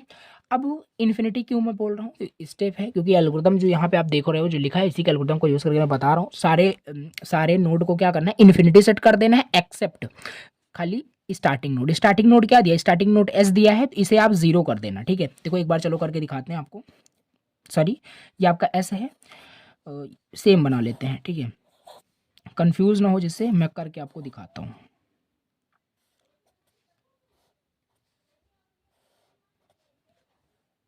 देखो सेम हमने यहाँ पे ग्राफ अभी कॉपी कर दिया है, कुछ भी अभी यहाँ पे किया नहीं है। हमने क्या बोला आपको कि जो भी स्टार्टिंग नोड है ना, जो भी स्टार्टिंग नोड दिया होगा या जिसको भी आप मानोगे, उसे आपको जीरो इनिशियलाइज कर देना है। उसे हमने जीरो इनिशियलाइज कर दिया, और जो बचे हुए नोड होंगे ना, उसको हम इन्फिनिटी सेट कर देंगे। ये देखो हमने इन्फिनिटी सेट कर दिया, बहुत बढ़िया, हमने इन्फिनिटी सेट कर दिया और इतना हमने काम कर दिया है, पहला स्टेप डन हो गया। अब यहाँ पे लिख सकते हो स्टेटमेंट, अब थ्योरी की बात है, आप कुछ भी लिखो कि स्टार्टिंग नोड का ये असाइन करके बाकी आप कर लोगे, तो पहला स्टेप ये हो गया। बाकी अब दूसरे स्टेप में क्या करोगे, अब देखो यहाँ से स्टार्टिंग नोड आपका ये है, अब यहीं से आपको क्या करना है, देखो यहाँ से, देखो मैं बताता हूँ, यहाँ से यस ये है आपका, ये जीरो था,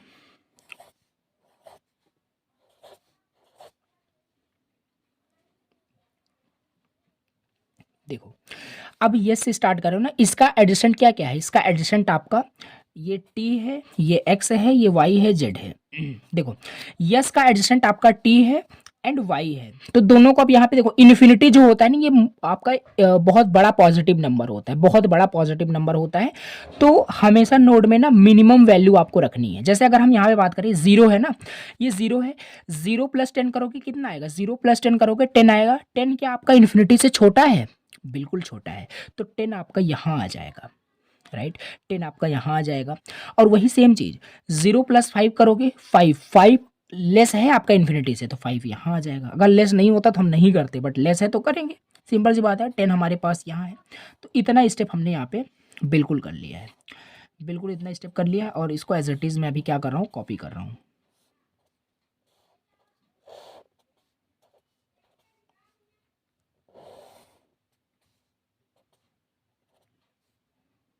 ओके, तो यहाँ पे हमने कॉपी कर दिया, और जहाँ पे भी इन्फिनिटी है वो इन्फिनिटी ही रहेगा। इतना हमने कर दिया कि नहीं, इतना हमने कर दिया कि नहीं, ठीक है। और हाँ एक चीज़ यहाँ पे, और एक, सॉरी फॉर दैट, मैं मिस कर गया, ठीक है। तो अभी कुछ भी यहाँ पे नहीं है, हमने जो भी किया ऐसे, तो स्टार्टिंग में जैसे आपको क्वेश्चन मिले ना, यहाँ पे आपको ये एस बना लेना है, मतलब एक, जैसे देखो मैं यही कर रहा हूँ, एस आपका देखो, एक मिनट में आपको दिखाता हूँ, ये एस आपको फाइल एक सेट ले लेना है, जो कि एस की वैल्यू आपको सब यहाँ पे आपका आंसर सारा आएगा, और एक हमें क्यू ले लेना है, जो कि क्यू हमारे पास दिया, जो सारे वर्टिसेस होंगे, क्यू हमारा क्या है, सारे वर्टेक्स यहाँ पे रहेंगे, जो कि है एस है, टी है, एक्स है, वाई है एंड जेड है। ये देखो सारे वर्टेक्स को यहाँ लिख दिया, और यहाँ पे यस हमारा एक सेट है, सिंपल इतना ही किया हूँ, और कुछ यहाँ पे नहीं किया गया है। अच्छा, अब यहाँ पे क्या करते हैं, कैसे, आप देखो इतना समझ में आया था कि नहीं, कि कैसे हमने क्या किया। अब देखो, इसमें आपने स्टार्टिंग देखो, फिर से चलते हैं, अच्छे से कंफ्यूज मत होना। हमारे पास क्वेश्चन ये दिया था, ये ग्राफ दिया था। हमने क्या किया कि इस ग्राफ से क्या किया, सिंपल फर्स्ट स्टेप में जो हमें स्टार्टिंग नोड दिया होगा ना, उसे हम जीरो सेट करेंगे। उसे हमने जीरो कर दिया, अदर नोड को हमने इन्फिनिटी इनिशियलाइज कर दिया, बहुत बढ़िया। अब इसमें आपका देखो, सब में से बात करो, सब में मिनिमम कौन सा है, जीरो, इन्फिनिटी, इन्फिनिटी, इन्फिनिटी और infinity, S, T, X, Y, Z, इनमें से मिनिमम कौन सा है? मिनिमम आपका सिंपल सी बात है, जीरो मिनिमम होता है। जीरो क्या है, यस है, तो यस को यहाँ से कट करो, यस आपका इसमें आ जाएगा, इस सेट में, राइट। इसे आप स्टेप वाइज करके आप दिखा सकते हो। इतना किया, अच्छा, इतना हो गया। अब यस से आप स्टार्ट करोगे, 0 + 10 करोगे, 10 आपका लेस देन होता है, तो यहाँ पे वही किया गया है, राइट। फिर 0 + 5 करोगे, 5 ही लेस देन, बिल्कुल। तो सेम चीज़ किया, बाकी जो था वैसे ही हमने यहाँ पे कर दिया, यानी एक हमारा आंसर सेट में आ चुका है, जो कि है यस से हमने स्टार्ट किया है। तो यहाँ पे भी सिंगल सोर्स निकलेगा, तो ये इतना हो गया। अच्छा, अब यहाँ पे देखो, T X Y Z, T X Y Z, इनमें से मिनिमम क्या है? अब इसमें देखो, टी एक्स वाई जेड, इनमें से मिनिमम क्या दिख रहा है आपको? बिल्कुल, इसमें से मिनिमम मुझे दिख रहा है टी दिख रहा है, sorry, T X Y Z, T X Y Z में मिनिमम मुझे 5 दिख रहा है। सिंपल सी बात है, 5 आपका होगा, ठीक है। और जो जो आप यहाँ पे जिसको आपने चेंज किया ना, उसे आप थोड़ा सा बोल्ड कर देना, बताता हूँ अभी क्यों। देखो, ये चीज़ क्यों हमने इसे डार्क कर दिया, क्योंकि हमने 0 + 10 किया, इसे भी चेंज किया, इसे भी चेंज किया, इस वजह से हमने डार्क कर दिया, और इसे भी हमने कुछ नहीं किया, तो एज इट इज है। अब हम कहाँ थे, T X Y Z, T X Y Z, इनमें से मिनिमम क्या है? इनमें से मिनिमम हमारे पास वाई है। अब वाई से हम स्टार्ट करेंगे, 5 + 2 यहाँ 7 हो जाएगा, और यहाँ पे क्या था, यहाँ 2 था, यहाँ 3 था, 5 + 3 करोगे, 5 + 3 करोगे, 8 हो जाएगा। क्या 8 हमारा 10 से लेस है? 8 आपका 10 से लेस होता है, तो यहाँ 8 कर दोगे, और ये जो पेरेंट बना था, इसका पेरेंट बना था ना, ये हटा दोगे। फिर आप समझ नहीं पा रहे हो? अच्छा, अब तीसरे स्टेप में देखते हैं, बाकी समझ में आई होप आपको आ रहा हो, कंफ्यूजिंग तो है, राइट। तो ये सेम चीज़ हो गया, बाकी देखते हैं फिर से। ओके, अभी ड्रॉ नहीं करेंगे, तो ये ड्रॉ कर दें, क्योंकि ये चीज़ आपका हो रहा है। ये आपका 5 है, ये आपका 5 है, ठीक है। हम इस पे हैं, वाई को चेक कर रहे हैं, वाई को यहाँ से आप क्या करिए, वाई आप मिनिमम था ना, वाई को कट करके आप वाई यहाँ रख दो, ठीक है। तो ये वाई हो गया। अब हम क्या करेंगे, 5 + 2, 5 + 2 7, यहाँ 7 हो जाएगा, क्योंकि 7 इन्फिनिटी से कम होता है, 7 कर दिया, और ये हम थोड़ा सा डार्क कर देंगे, ठीक है। तो ये हो गया हमारे पास, 2 हो गया। और ध्यान से सुनो, यहाँ पे 10 था, यहाँ पे डार्क किया था, यहाँ पे इसलिए मैं भी नहीं कर रहा हूँ, क्योंकि देखो, यहाँ पे हमेशा मिनिमम वैल्यू रखनी है नोड में। अब देखो, अगर हम 5 से बात करें, 5 + 3 करें, 8 हो जाएगा, 8 हो जाएगा, तो 8 हमारा 10 से छोटा है कि नहीं? हाँ, तो यहाँ अपडेट करोगे। लेकिन अगर यहाँ पे आपका होता 6 होता, मान लो 6 + 5 11 होता है, 11 लेस है 10 से, नहीं है, तो एज इट इज होता, फिर ये आप कर देते हैं। बट यहाँ पे अपडेट हो रहा है, मैं देख पा रहा हूँ कि यहाँ पे अपडेट हो रहा है, ठीक, ठीक है। यहाँ पे मैं देख पा रहा हूँ, अगर मैं 5 + 3 करूं, तो यहाँ 8 हो जाएगा, 8 आपका लेस देन होता है 10 से, तो अपडेट कर दिया। अगर यहाँ पे आपने 8 कर दिया, तो 8 किसकी वजह से आया है? इसकी वजह से आया है, तो इसे हमने यहाँ पे देखो डार्क कर दिया। और ये जो पुराना वाला था ना, इसे हम हटा देंगे, क्योंकि ये जब 10 था तब डार्क था, अब 10 है ही नहीं, तो कहाँ से डार्क होगा? इसे आप हटा दोगे। इसी वजह से मैं बताया था कि इसे आप मतलब थोड़ा डार्क करके चलना है, इसे समझ पाओगे अच्छे से, बस इतना कर दिया। अच्छा, ठीक है, इतना आपने कर दिया, और एज इट इज जो कुछ भी है उसे सिंपल आपको लिख देना है, वैसे मतलब कर देना है, ठीक है। तो ये 2 था, और वो तो आपका रिमूव ही हो गया, उससे कोई मतलब नहीं है, राइट। अच्छा, इतना हो गया, और इसे भी यहाँ पे कर, इसको सिंगल कर रहा हूँ, क्योंकि अभी यहाँ पे कुछ हमने इस पे काम नहीं किया है, ठीक है। ये आपका इन्फिनिटी है, ये 7, ये 4 है, ये 6 है, दिस इज़ 1, एंड ये भी हटा दिया, ठीक है। ये चीज़ 10। अब ये एक नॉर्मल एज है, ठीक है। आपका आंसर कहाँ कहाँ आ रहा है? आंसर आपका ये आंसर जा रहा है, ये आंसर जो डार्क है वही आपका आंसर होगा। लास्ट में हम उसी को ड्रॉ करेंगे, बाकी ये जो सिंगल वाला उसे हम खुद ही हटा देंगे, बाकी अभी रहने देते हैं। अच्छा, अब यहाँ पे हमारा इतना हो गया। अब देखो, टी एक्स जेड में ये यस है, ये टी है, ये एक्स है, ये वाई है, ये जेड है। वाई भी आपका डन हो गया, वाई सेट में चला गया, सोल्यूशन सेट में। अब T x Z, T x Z, T x Z, इनमें से मिनिमम क्या दिख रहा है आपको? टी एक्स जेड में मिनिमम मुझे दिख रहा है 7 दिख रहा है, बिल्कुल 7 मिनिमम मुझे दिख रहा है ना। तो आओ 7 को आप यहाँ पे हम करते हैं, किस तरीके से करेंगे इसे देखो। 7 हमारे पास मिनिमम है, तो अब हम यहाँ से ड्रॉ करेंगे, ठीक है। तो 7 + 6 13 हो जाएगा, 13 लेस देन आपका होता है, तो यहाँ अपडेट होगा, और इसे अपडेट करते हैं, अच्छे से समझ पाओगे फिर। ये 0 है,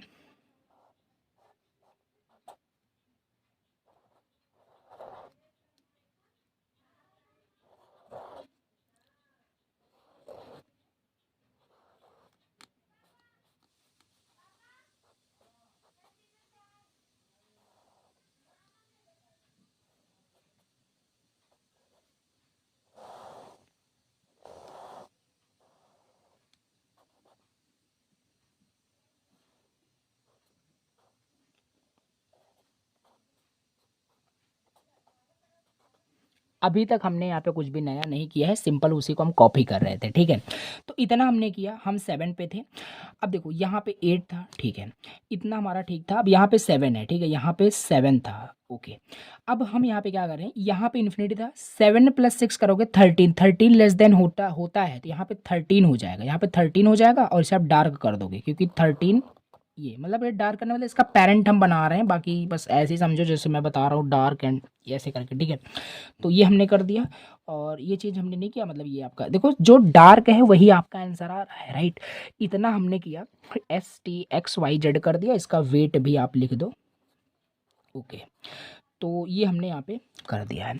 अब हमारे देखो इसकी वाले सेट में क्या क्या बचा, TXZ बचा, TXZ बचा, अच्छा TX यहाँ पे Z बचा, और TXZ जो बचा था उसमें हमने Z को सिलेक्ट कर लिया था, तो Z भी हमारा जा चुका है, ठीक है, Z भी जा चुका है। हमारे पास बचा TX, ठीक है, TX में मिनिमम कौन सा है, T एंड X में मैं मिनिमम देख पा रहा हूँ, 8 हमारा मिनिमम है, 8 हमारे पास मिनिमम है। तो अब हम इस पे सॉल्व करेंगे, ठीक है। तो 8 + 1 करोगे 9 हो जाएगा, यहाँ 9 करोगे तो ये हट जाएगा, क्योंकि ये अपडेट हो गया। तो सिंपल, आई होप समझ पा रहे हो, और इसे करते हैं। तो यहाँ पे भी मिनिमम क्या है, मिनिमम आप देखो TX में मिनिमम आपका T है, तो इसे चलो अब इसी को यहाँ पे मैं कॉपी करता हूँ, एज इट इज कॉपी करूँगा, यस, यहाँ पे 0 है,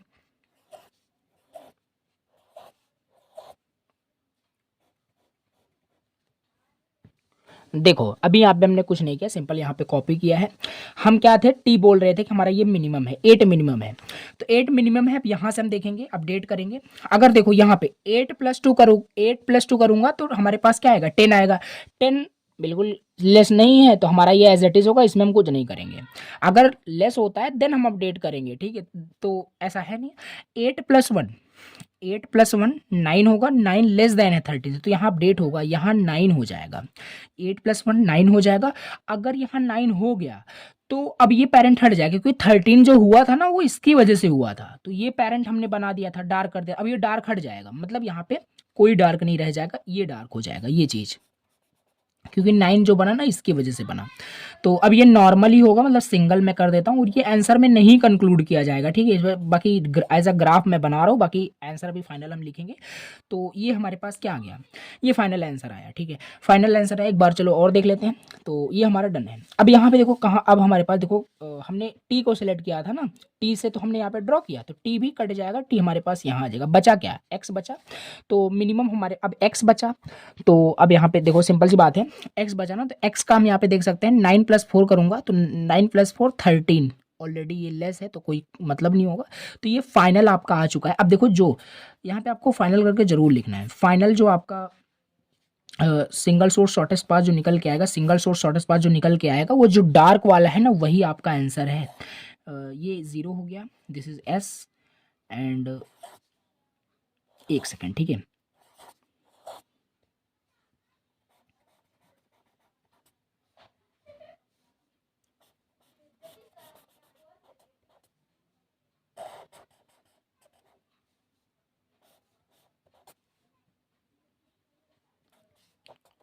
तो ये रहा आपका सिंपल आंसर। यहाँ पे क्या था, यहाँ पे आपका 5 था, यहाँ पे 9 है, यहाँ पे 7 है। ये रहा आपका सिंगल सोर्स शॉर्टेस्ट पाथ निकल के आ गया। इसका वेट आपको सिंपल लिख देना है, वेट क्या है, वेट यहाँ पे 5 है, राइट, यहाँ पे आपका 3 है, यहाँ पे 1 है, और यहाँ पे 2 है। तो ये आपका फाइनल आंसर आया, यही आपका है फाइनल आंसर। अगर इसका मैं आपको आंसर दिखाऊं तो इसका आंसर यहाँ पे देख लेते हैं। हाँ बिल्कुल, इसका आंसर देखो एज इट इज़ यहाँ पे आ रहा है। बाकी जिस तरीके से मैंने बताया ना, सिंपल इसी तरीके से करना है। अगर थोड़ा सा भी कन्फ्यूज़न अगर आपको हो रहा हो तो प्लीज़ इसे पीछे करिए और फिर से समझिए, क्योंकि बहुत इन डेप्थ मैं आपको सारी चीज़ें बताया हूँ, थोड़ा सा आपको स्लो समझना है। एक बार अगर क्वेश्चन आप समझ जाते हो तो इससे बहुत सारे क्वेश्चन आप कर पाओगे। अब आपको एक क्वेश्चन प्रैक्टिस करना है, मैं आपको देता हूँ एज अ असाइनमेंट, कि आपको इसे कंप्लीट करना है, और बहुत ज़्यादा इंपॉर्टेंट है, राइट, बहुत ज़्यादा इंपॉर्टेंट। जितने भी क्वेश्चन नोट्स में है ना, बहुत इंपॉर्टेंट है, एग्जाम में आए हुए क्वेश्चन यहाँ पे हैं। ये क्वेश्चन बहुत कंफ्यूजन दिख रहा होगा कि ये सब क्या है, कैसे करेंगे, कुछ नहीं है, कर पाओगे। सिंपल यहाँ पे जिस जो भी स्टेप मैंने बताया, स्टार्टिंग नोड यहाँ पे आप 1 को सिलेक्ट करिए, किसी को भी लीजिए, फिर उसी से आप मिनिमम करते हुए चले आइए, ठीक है। तो इसका भी आपको निकालना है, इसका मैं आपको आंसर दिखा दूँ। इसका आंसर क्या आ रहा है, आंसर कुछ इसका ये आएगा 32 आएगा, ठीक है। अगर यहाँ पे बात करें तो ये इसका आंसर आ रहा है, देख लीजिए। तो ये हो गया इस तरीके से डिजिक्स्ट्रा एल्गोरिदम। अब यहाँ पे हमारे पास अगला जो एल्गोरिदम दिया हुआ है आपके सिलेबस में, जो कि है आपका वॉर्शल एल्गोरिदम, या इसे फ्लूइड वॉर्शल एल्गोरिदम भी बोलते हैं। ठीक है, हमने भी जस्ट देखा कि सिंगल सोर्स शॉर्टेस्ट पाथ निकालने का डिजिक्स्ट्रा एल्गोरिदम देखा। ये क्या होता है, ये आपका ऑल पेयर शॉर्टेस्ट पाथ निकालने का आपका एल्गोरिदम होता है फ्लूइड वॉर्शल एल्गोरिदम। ये आओ समझते हैं। तो फ्लूइड वॉर्शल एल्गोरिदम एक आपका डायनेमिक प्रोग्रामिंग एल्गोरिदम होता है, डीपी पे बेस्ड आपका एक एल्गोरिदम है, जो कि यूज होता है फाइंड करने के लिए shortest path between all pairs of nodes in a weighted graph. ठीक है, it was proposed by Robert, ये सारी चीज आपको याद रखना है, Robert Floyd and Stephen, theory लिखने के लिए, बाकी कोई नहीं पूछेगा। ठीक है, तो ये हमारे पास सिंपल है। समझते हैं क्या है all pair shortest path. Simple, अगर आपसे एग्जाम में आता है फ्लूइड वॉर्शल एल्गोरिदम क्या होता है, और सिंपल सी बात है, क्वेश्चन देगा 7 मार्क्स में, करना है तो थोड़ा बहुत एक्सप्लेन करना है फ्लूइड वॉर्शल एल्गोरिदम, हम इसका यूज करके ऑल पेयर शॉर्टेस्ट पाथ निकालते हैं। अच्छा, अब आओ समझते हैं इसका। देखो एल्गोरिदम, यहाँ पे एल्गोरिदम ना आप चाहो तो इसे बहुत अच्छे से क्या बोल सकते हैं, रिमेंबर कर सकते हो, कुछ है नहीं। ठीक है, इसे आप बिल्कुल याद कर सकते हो। कैसे, देखो फ्लूइड वॉर्शल एक वेटेड ग्राफ लेगा, क्योंकि वेटेड ग्राफ पे काम करता है। एन आपका क्या है, रोज है आपका, रोज जो वेट, अभी एग्जांपल देखेंगे, जो वेट वहाँ पे वेटेड ग्राफ जो दिया है उसमें से हम एन की वैल्यू निकाल लेंगे, कितने वहाँ पे क्रॉस का आपको बनाना है, मैट्रिक्स बनाना है, मैट्रिक्स से सॉल्व होगा, और डी की पावर 0 वेटेड ग्राफ हम उसी से लेंगे। और यहाँ पे देखो 3 लूप हमारा चल रहा है, के 1 to n, J I to I 1 to n चल रहा है, जे 1 to n चल रहा है, और एक फॉर्मूला यहाँ पे यूज हो रहा है जिससे हम कैलकुलेट करेंगे। तो ये आप चाहो तो बिल्कुल याद कर सकते हो, बहुत छोटा एल्गोरिथम है और पूछा जाता है 7 मार्क्स में। ठीक है, तो ये आप देख लेना और 7 में आपका रिटर्न हो जाएगा। आओ इसको एक क्वेश्चन चलो सॉल्व करते हैं। जैसे यहाँ पे दिया हुआ है कि इसमें क्या बोल रहा है, सारे शॉर्टेस्ट पाथ को क्या करिए, फाइंड करिए, find all pair shortest path, ये दिया हुआ है। तो और इसे सॉल्व करते हैं फ्लूइड वॉर्शल एल्गोरिथम का यूज करके। देखो ये क्वेश्चन हमारे पास दिया हुआ है, क्या बोल रहा है कि फाइंड करिए ऑल पेयर शॉर्टेस्ट पाथ को। अगर यहाँ पे कहीं पे हमें कुछ मेंशन नहीं किया है कि हमें वॉर्शल एल्गोरिथम यूज करना है, क्या यूज करना है, बट हमें बोल दिया ना all pair shortest path find करिए, तो हमारे सिलेबस में दिया है all pair shortest path find करने के लिए हम क्या यूज करते हैं, फ्लूइड वॉर्शल यूज करते हैं। तो यहाँ पे मेंशन भी अगर कर देता है तब भी आपको करना है, नहीं भी करता तब भी आपको पहचानना है कि किसका यूज करके करना है। तो फ्लूइड वॉर्शल एल्गोरिथम यूज करेंगे, एल्गोरिथम मैंने अभी आपको दिखाया था। अब पहला स्टेप आपका यही होना चाहिए कि आप करोगे क्या। पहले स्टेप आप क्या करोगे, देखो सिंपल सॉल्यूशन समझते हैं। ये जो आपको ग्राफ दिया है ना, तो ये आप चाहो तो एल्गोरिदम को बिल्कुल, ये एल्गोरिदम ऐसा नहीं है कि फालतू का एल्गोरिदम है। अब इसमें चाहो तो इसे फॉलो कर सकते हो। हमने क्या किया, हम देखो रोज इसमें जो दिया है पहले पहचान लेंगे हमें कितने का मैट्रिक्स बनाना है। जैसे यहाँ पे अगर मैं देख पा रहा हूँ, ये देखो कितने नोड यहाँ पे दिए हुए हैं, 5 नोड दिए हैं। तो सिंपल सी बात है, यहाँ पे वही कहने का मतलब कि 5x5 का आपका यहाँ पे बनेगा, आपका एक बनेगा आपका मैट्रिक्स बनेगा। ठीक है, तो यहाँ पे 5 नोड दिया हुआ है, तो सिंपल सी बात है, पहला स्टेप यहाँ पे हम क्या करेंगे, 5x5 का हम एक मैट्रिक्स बनाएंगे, और वो मैट्रिक्स क्या होगा, डी की पावर 0 होगा। यहाँ पे वही एल्गोरिथम सिंपल फॉलो कर रहा हूँ, डी की पावर 0 आपका ये क्या होगा, 5x5 का एक मैट्रिक्स बनेगा, 1 2 3 4 एंड 5, राइट, 1 2 3 4 एंड 5। देखो सिंपल यहाँ पे हमने क्या किया, डी की पावर 0 यहाँ पे बना दिया। ये क्या बना रहे हैं, सिंपल देखो यहाँ पे आपका आंसर क्या होगा मैं ये बता दे रहा हूँ पहले। ये आपका सिंपल हमारे पास दिया था, ग्राफ दिया था, इसे हमें फाइंड करना है ऑल पेयर शॉर्टेस्ट पाथ को फ्लूइड वॉर्शल का यूज करके। तो हम डी की पावर 0 कैसे ये बना लिया, पहले इसको मैं आपको बताता हूँ। देखो 5x5 का ये मैंने पहले ही बता दिया था, आपको बनाना पड़ेगा, बना दिया देख करके। अब देखो 1 to 1, क्या 1 से 1 जाने का कोई पाथ है, 1 से 1 बिल्कुल कोई पाथ नहीं है। 1 से 1 यहाँ पे मैं बात कर रहा हूँ, कोई डायरेक्टेड नहीं है। ठीक है, तो 1 से 1 हम यहाँ पे 0 कर देंगे। क्या 1 से 2 जाने का कोई है, 1 से 2 जाने का बिल्कुल, 1 से 2 जाने का 3 हमारे पास, 3 यहाँ पे हमने कर दिया। क्या 1 से 3, 1 से 3 देखो 1 से मुझे 3 जाना है, 1 से 3, हाँ 1 से 3 देखो डायरेक्टेड है, इसका वेट 8 दिया हुआ है, 8 हमने कर दिया। क्या 1 से 4 जाने का कोई डायरेक्टेड आपको पाथ दिया है, 1 से 4, 1 से 4 मैं जा ही नहीं पाऊंगा, दैट्स वाई यहाँ पे मैंने इन्फिनिटी कर दिया है। अच्छा 1 से 5 में जा सकता हूँ, 1 से 5 जा सकता हूँ, 1 से 5 -4 बिल्कुल -4 कर दिया। तो ये है, यहाँ पे निगेटिव वेट भी हो सकता है, कोई दिक्कत नहीं है।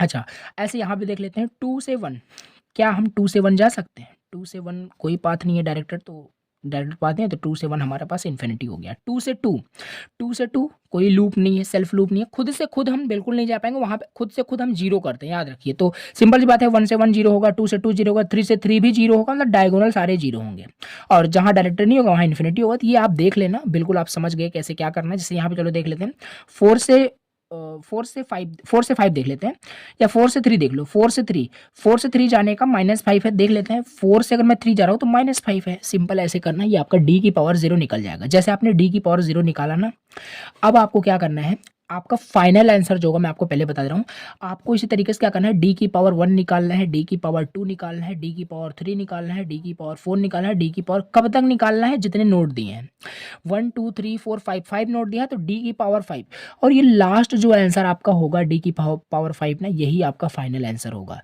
और पहले बता रहा हूँ, अगर ये क्वेश्चन एग्जाम में आता भी है तो इसे बिल्कुल भी, अगर आपके पास बहुत ज़्यादा टाइम हो तभी करना, क्योंकि ये बहुत बड़ा आपका ये क्या है, इसका सोल्यूशन होने वाला है। बाकी इंपॉर्टेंट है, एग्जाम में पूछा ही जाएगा। तो डी की पावर जीरो हमने कैलकुलेट कर लिया, ग्राफ से ही आप निकाल पाओगे। अब डी की पावर 1, सिंपल सी बात है, मैंने क्या बोला, ये आपका आंसर है, तो इतने सारे कैलकुलेट करने पड़ेंगे। मैं 2 3 करके दिखाता हूँ आपको, शॉर्ट ट्रिक बताता हूँ, उसी से आप जल्दी कर लोगे। अब चलो डी की पावर 1 निकालते हैं, तो फिर से वही 5x5 का मैट्रिक्स। अब देखो यहाँ पे आपका काम बहुत आसान हो जाएगा, ठीक है। देखो यहाँ पे जो एल्गोरिदम में ना ये फॉर्मूला दिया है, बिल्कुल मत यूज़ करना, ठीक है। इसे आप याद कर लो, अगर एल्गोरिदम आता है तो लिख देना, बट अगर इसे यूज़ करोगे ना, तब फिर आपका ये जो 3 आवर्स का ये एग्ज़ाम होता है, पूरे एग्ज़ाम भी करोगे तो मे बी आपका हो पाए, क्योंकि बहुत बड़ा होता है, वाकई बता रहा हूँ।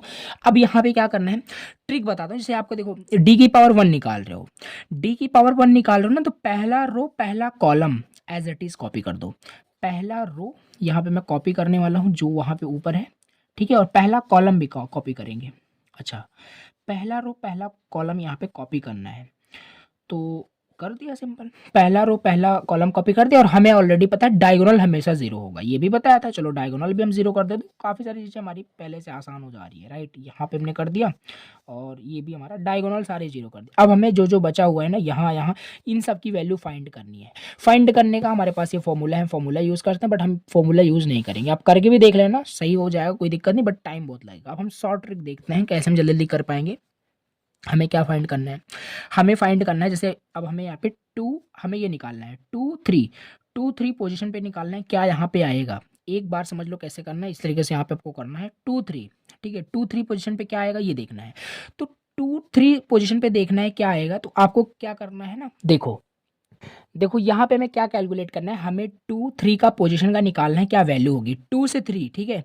हमें निकालना है 2 से 3 निकालना है। अच्छा, 2 से 3 निकालना है, ये फाइंड करना है, इसकी वैल्यू क्या होगी, समझो ऐसे करना है। अब हमें देखो यहाँ पे देखना है ये चीज़, इसे हमें ये शॉर्ट ट्रिक बता रहा हूँ, ऐसे ही करना है। तो हम यहाँ पे इंटरमीडिएट नोड लेके चलेंगे 1 को, ये हमारा इंटरमीडिएट नोड होगा, यानी हमें 2 से 3 निकालना है ना, हम पहले 2 से 3 डायरेक्ट नहीं निकालेंगे, हम 2 से 1 निकालेंगे, फिर 1 से हम 3 निकालेंगे। अब और इसे कैलकुलेट करते हैं, और बीच में प्लस करना, ठीक है। 2 से 1, अब 2 से 1, 1 से 3, यहाँ पे तो है ही नहीं, कहाँ से देखोगे, तो पीछे वाले को देखना है। अगर इसका आप कैलकुलेट करो, D1 कैलकुलेट कर रहे हो तो D0 को देखोगे, D2 करोगे तो D1 को देखोगे, इसका पिछला मैट्रिक्स देखना है। तो पिछले मैट्रिक्स में 2 से 1 देखते हैं, पिछले मैट्रिक्स में 2 से 1 हमारे पास इन्फिनिटी है, बिल्कुल यहाँ पे हम इन्फिनिटी कर देते हैं, प्लस कर देते हैं। और 1 से 3 हमारे पास 8 है, हमने 8 कर दिया, इसको ऐड करूंगा, किसी डिजिट में अगर इन्फिनिटी ऐड करोगे तो इन्फिनिटी ही आता है, और यहाँ पे इन्फिनिटी आ रहा है, राइट, यहाँ पे इन्फिनिटी आ रहा है।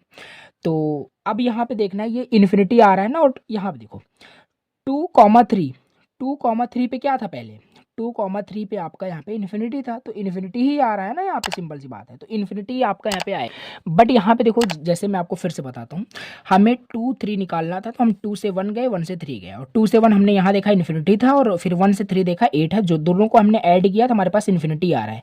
क्या ये इन्फिनिटी यहाँ पे पहले नॉर्मल पोजीशन को 2 से 3 देखो, 2 से 3 आपका यहाँ पे क्या था, 2 से 3 आपका इन्फिनिटी है।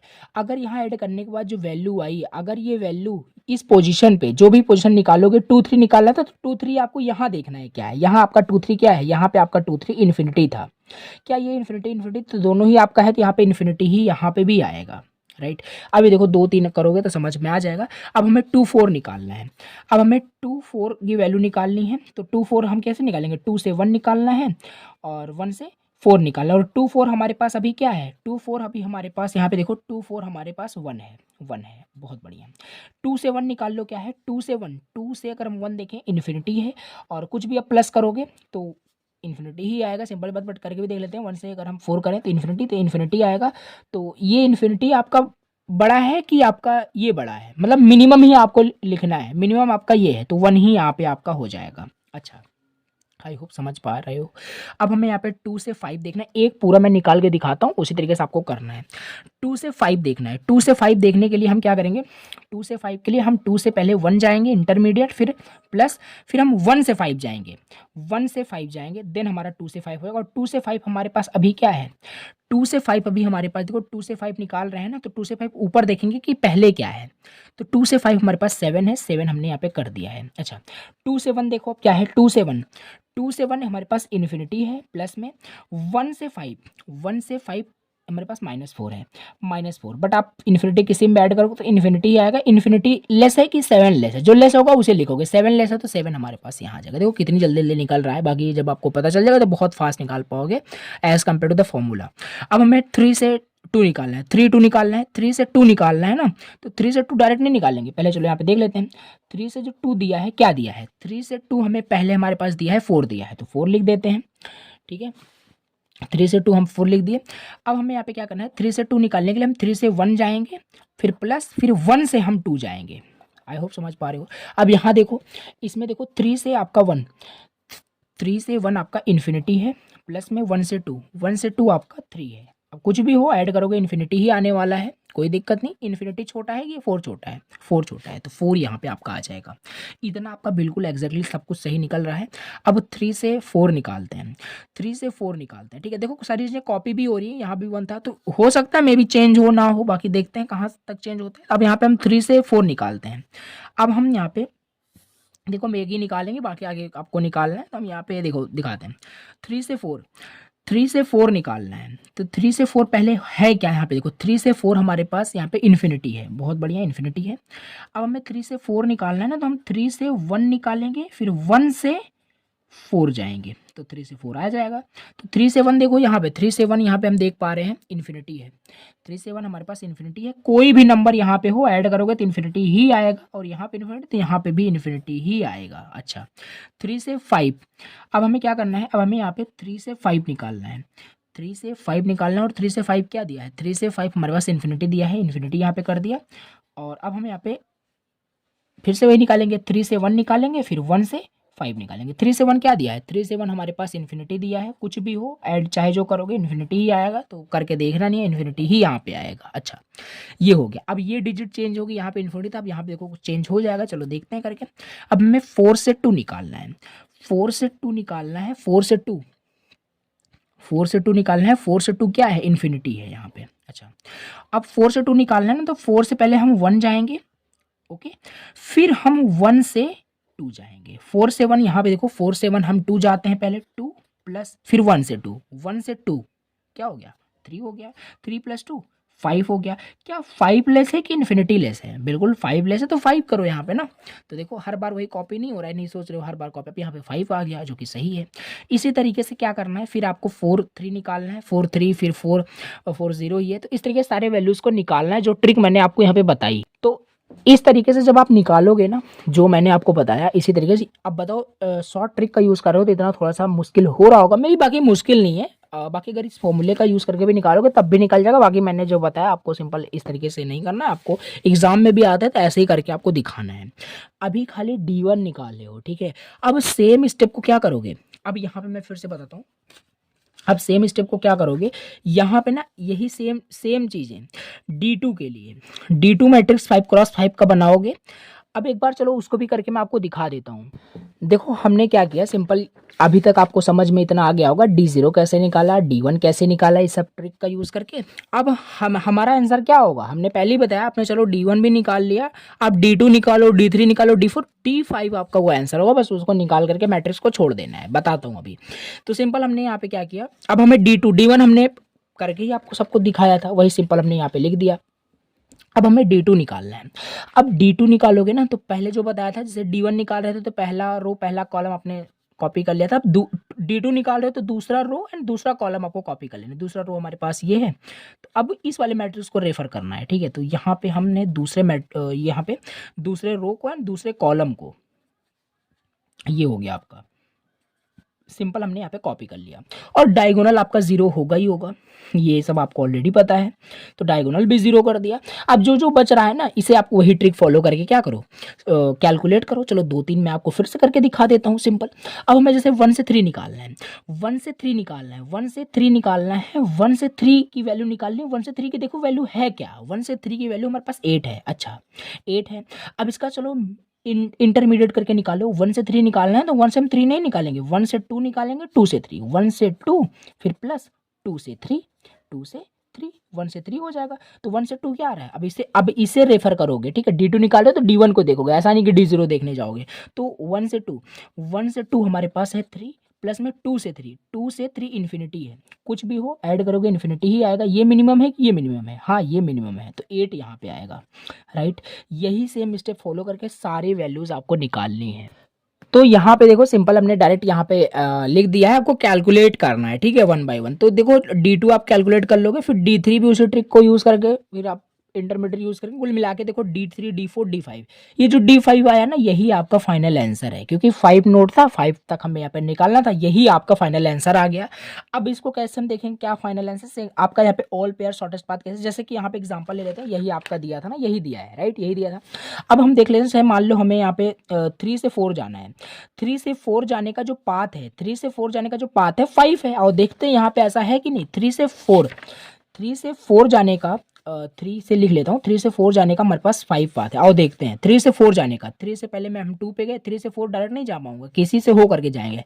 3 से 4 जाने के लिए 3 से पहले 2 जाओ तो 4 लगेगा, फिर 2 से आओगे 4 पे, तो 4 + 1, 4 + 1 5, तो है आपका, वेरीफाई कर सकते हो। तो ये हो गया आपका फाइनल आंसर। ये हमने देख लिया कि किस तरीके से फ्लूइड वाशर एल्गोरिथम काम करता है। तो यहाँ पे आपका लास्ट टॉपिक आपके ग्राफ यूनिट का दिया है, जो कि है ट्रांजिटिव क्लोजर। क्या होता है ट्रांजिटिव क्लोजर, देखो कोई भी ग्राफ दिया होगा, अगर 2 मार्क्स में क्वेश्चन पूछा जा सकता है, कोई ग्राफ दिया हो उसका ट्रांजिटिव क्लोजर निकालने के। देखो ट्रांजिटिव क्लोजर को ही हम क्या बोलते हैं, रीचेबल मैट्रिक्स पूछा जा सकता है। रीचेबल मैट्रिक्स निकालिए किसी भी ग्राफ का, तो दिया होगा एग्जाम्पल में, तो रीचेबल मैट्रिक्स फाइंड करना है, वही उसका ट्रांजिटिव क्लोजर होता है। ट्रांजिटिव क्लोजर एक आपका रीचेबिलिटी मैट्रिक्स होता है, वही बताया कि रीचेबल मैट्रिक्स होता है to reach from vertex U, कि हम एक वर्टेक्स से दूसरे वर्टेक्स पे पहुंच पा रहे हैं, कि कहाँ कहाँ पहुंच पा रहे हैं, रीचेबल मैट्रिक्स हमें दिखा रहा होता है। आओ एक एग्जांपल से देख लेते हैं, बाकी टेक्निकल कुछ डिफिनेशन लिखा हुआ है यहाँ पे देख सकते हो, बस आपको ध्यान देना है। ट्रांजिटिव क्लोजर एक आपका रीचेबल मैट्रिक्स होता है, जो ग्राफ दिया होगा उसका हम रीचेबल मैट्रिक्स बनाएंगे, और वही रीचेबल मैट्रिक्स ही आपका ट्रांजिटिव क्लोजर होता है। जैसे हमारे पास ये ग्राफ दिया है, ठीक है, आओ इसे अब फाइंड करना है, हमें फाइंड करना है ट्रांजिटिव क्लोजर। देखो थोड़ा सा देख लेना, राइटिंग बहुत ही अच्छी है। तो ये हमारे पास है, इसका हम ट्रांजिटिव क्लोजर निकालना है इस ग्राफ का। अच्छा, अब इस ग्राफ का ट्रांजिटिव क्लोजर निकालना है, और ट्रांजिटिव क्लोजर क्या है, रीचेबल मैट्रिक्स निकालना है, मतलब वही रीचेबल मैट्रिक्स आपसे पूछ रहा है कहाँ से हम कहाँ जा सकते हैं, ठीक है। तो आओ बनाते हैं रीचेबल मैट्रिक्स, या रीचेबिलिटी मैट्रिक्स, कोई भी बोल लो, ठीक है, रीचेबल मैट्रिक्स। और ये सब आपने ऑलरेडी पढ़ रखा है, वही एडजेसेंसी मैट्रिक्स जो बताया था ना, वही है यहाँ पे, और कुछ नहीं। तो यहाँ पे ABCDE जितने वर्टेक्स होंगे वो आपको लिखना है, ABCDE, और ये मैट्रिक्स आपका, ये आपका क्या है, रीचेबल मैट्रिक्स है। देखो A से A क्या कोई पाथ है, बिल्कुल है, क्योंकि A से A मतलब देखो जहां पे पाथ नहीं होगा डायरेक्ट जाने का, वहां पे हम 0 करेंगे, जहां पे होगा वहां पे 1 कर देंगे। तो A से A हम खुद से खुद जा सकते हैं, बिल्कुल 1 कर देंगे। A से B भी पाथ है, देखो 1 कर देंगे। A से C देखो, A से C भी डायरेक्ट पाथ है तो 1 कर देंगे। A से D देखो, A से D पाथ है कि नहीं, होना चाहिए पाथ, चाहे डायरेक्ट हो चाहे अनडायरेक्ट हो, तो इससे जाएंगे, फिर हम यहाँ जाएंगे, D तो पहुंचे तो बिल्कुल 1 कर देंगे। A से E तक जाने का क्या कोई पाथ है, तो चलो देखते हैं। A से B गए, B से हम यहाँ जा ही नहीं सकते क्योंकि डायरेक्शन इस साइड है। A से अगर हम यहाँ देखें तो नहीं, A से E जाने का कोई पाथ नहीं है तो 0 कर देंगे। ऐसे ही करना है। B से A, B से A क्या जा सकते हैं, बिल्कुल 0 हो जाएगा। B से B बिल्कुल खुद है तो जा ही सकते हैं। B से C, B से C मुझे नहीं लगता B से C कैसे जाएंगे, तो 0 हो जाएगा, नहीं जाएंगे। तो B से D, B से D जा सकते हैं क्या, B से D भी नहीं जा सकते तो 0 हो जाएगा, बहुत बढ़िया। और B से E देख लो, B से E भी नहीं जा सकते तो भी 0 हो जाएगा। तो बस यही करना है, आपको सारा निकालना है कहाँ से कहाँ पहुँचना है। तो यहाँ पे देखो C से A आपका 0 हो जाएगा, C से A 0 हो जाएगा, और फिर यहाँ 1 हो जाएगा, 1 1, फिर यहाँ पे 0 हो जाएगा। निकाल के देखो वही आएगा। C से B देखो, C से B जाने का कोई यहाँ पे बिल्कुल है, C से B D फिर B जा सकते हैं, C से C जा सकते हैं, C से E बात कर रहे हैं, C से E कभी नहीं जा पाओगे, 0 हो जाएगा, राइट। तो ये रहा आपका फाइनल क्या, रीचेबल मैट्रिक्स। कुछ नहीं, जो बताया वही करना है आपको, 0 1 0 1 करके निकालना है। और ये जो आपने रीचेबल मैट्रिक्स निकाला, यही है आपका ट्रांजिटिव क्लोजर जो ये आपसे पूछा था, और कुछ नहीं है। ठीक है, जो आपको दिखा रहा है कि हम कहाँ से कहाँ जा सकते हैं, और डेफिनेशन आप पढ़ोगे तब डेफिनेशन समझ में आएगा कि एक रीचेबल मैट्रिक्स होता है जो दिखाता है from vertex U to V of the graph कहाँ जा सकते हैं। एग्जाम्पल भी आप यहाँ पे लेकर के आप दिखा सकते हो। इस तरीके से हमने क्या किया कि पूरा जो आपका यूनिट 5 है पूरा कंप्लीट कर लिया ग्राफ का। तो चलो आज के इस लेक्चर को यहीं पे एंड करते हैं। बाकी अगर आपने प्रीवियस लेक्चर्स को नहीं देखा, प्रीवियस यूनिट को कंप्लीट नहीं किया, तो जाके चैनल पे प्लेलिस्ट का लिंक डिस्क्रिप्शन बॉक्स में दिया है, जाके unit first, unit second, unit 4 पांचों यूनिट जाके अच्छे से तैयार कर सकते हो। तो प्लीज़ लाइक ज़रूर करना, ठीक है, एंड सब्सक्राइब भी कर देना अगर आपको लेक्चर समझ में आया हो। बाकी इसके सारे नोट्स जो होंगे ना, नोट्स आपको टेलीग्राम पे मिल जाएंगे, जाके डाउनलोड कर सकते हो, या आप व्हाट्सएप ग्रुप पे ज्वाइन हो सकते हो, वहाँ पे मैसेज करोगे आपको इंस्टेंटली नोट्स मिल जाएंगे। Thank you so much for this lecture, I will see you in the next video.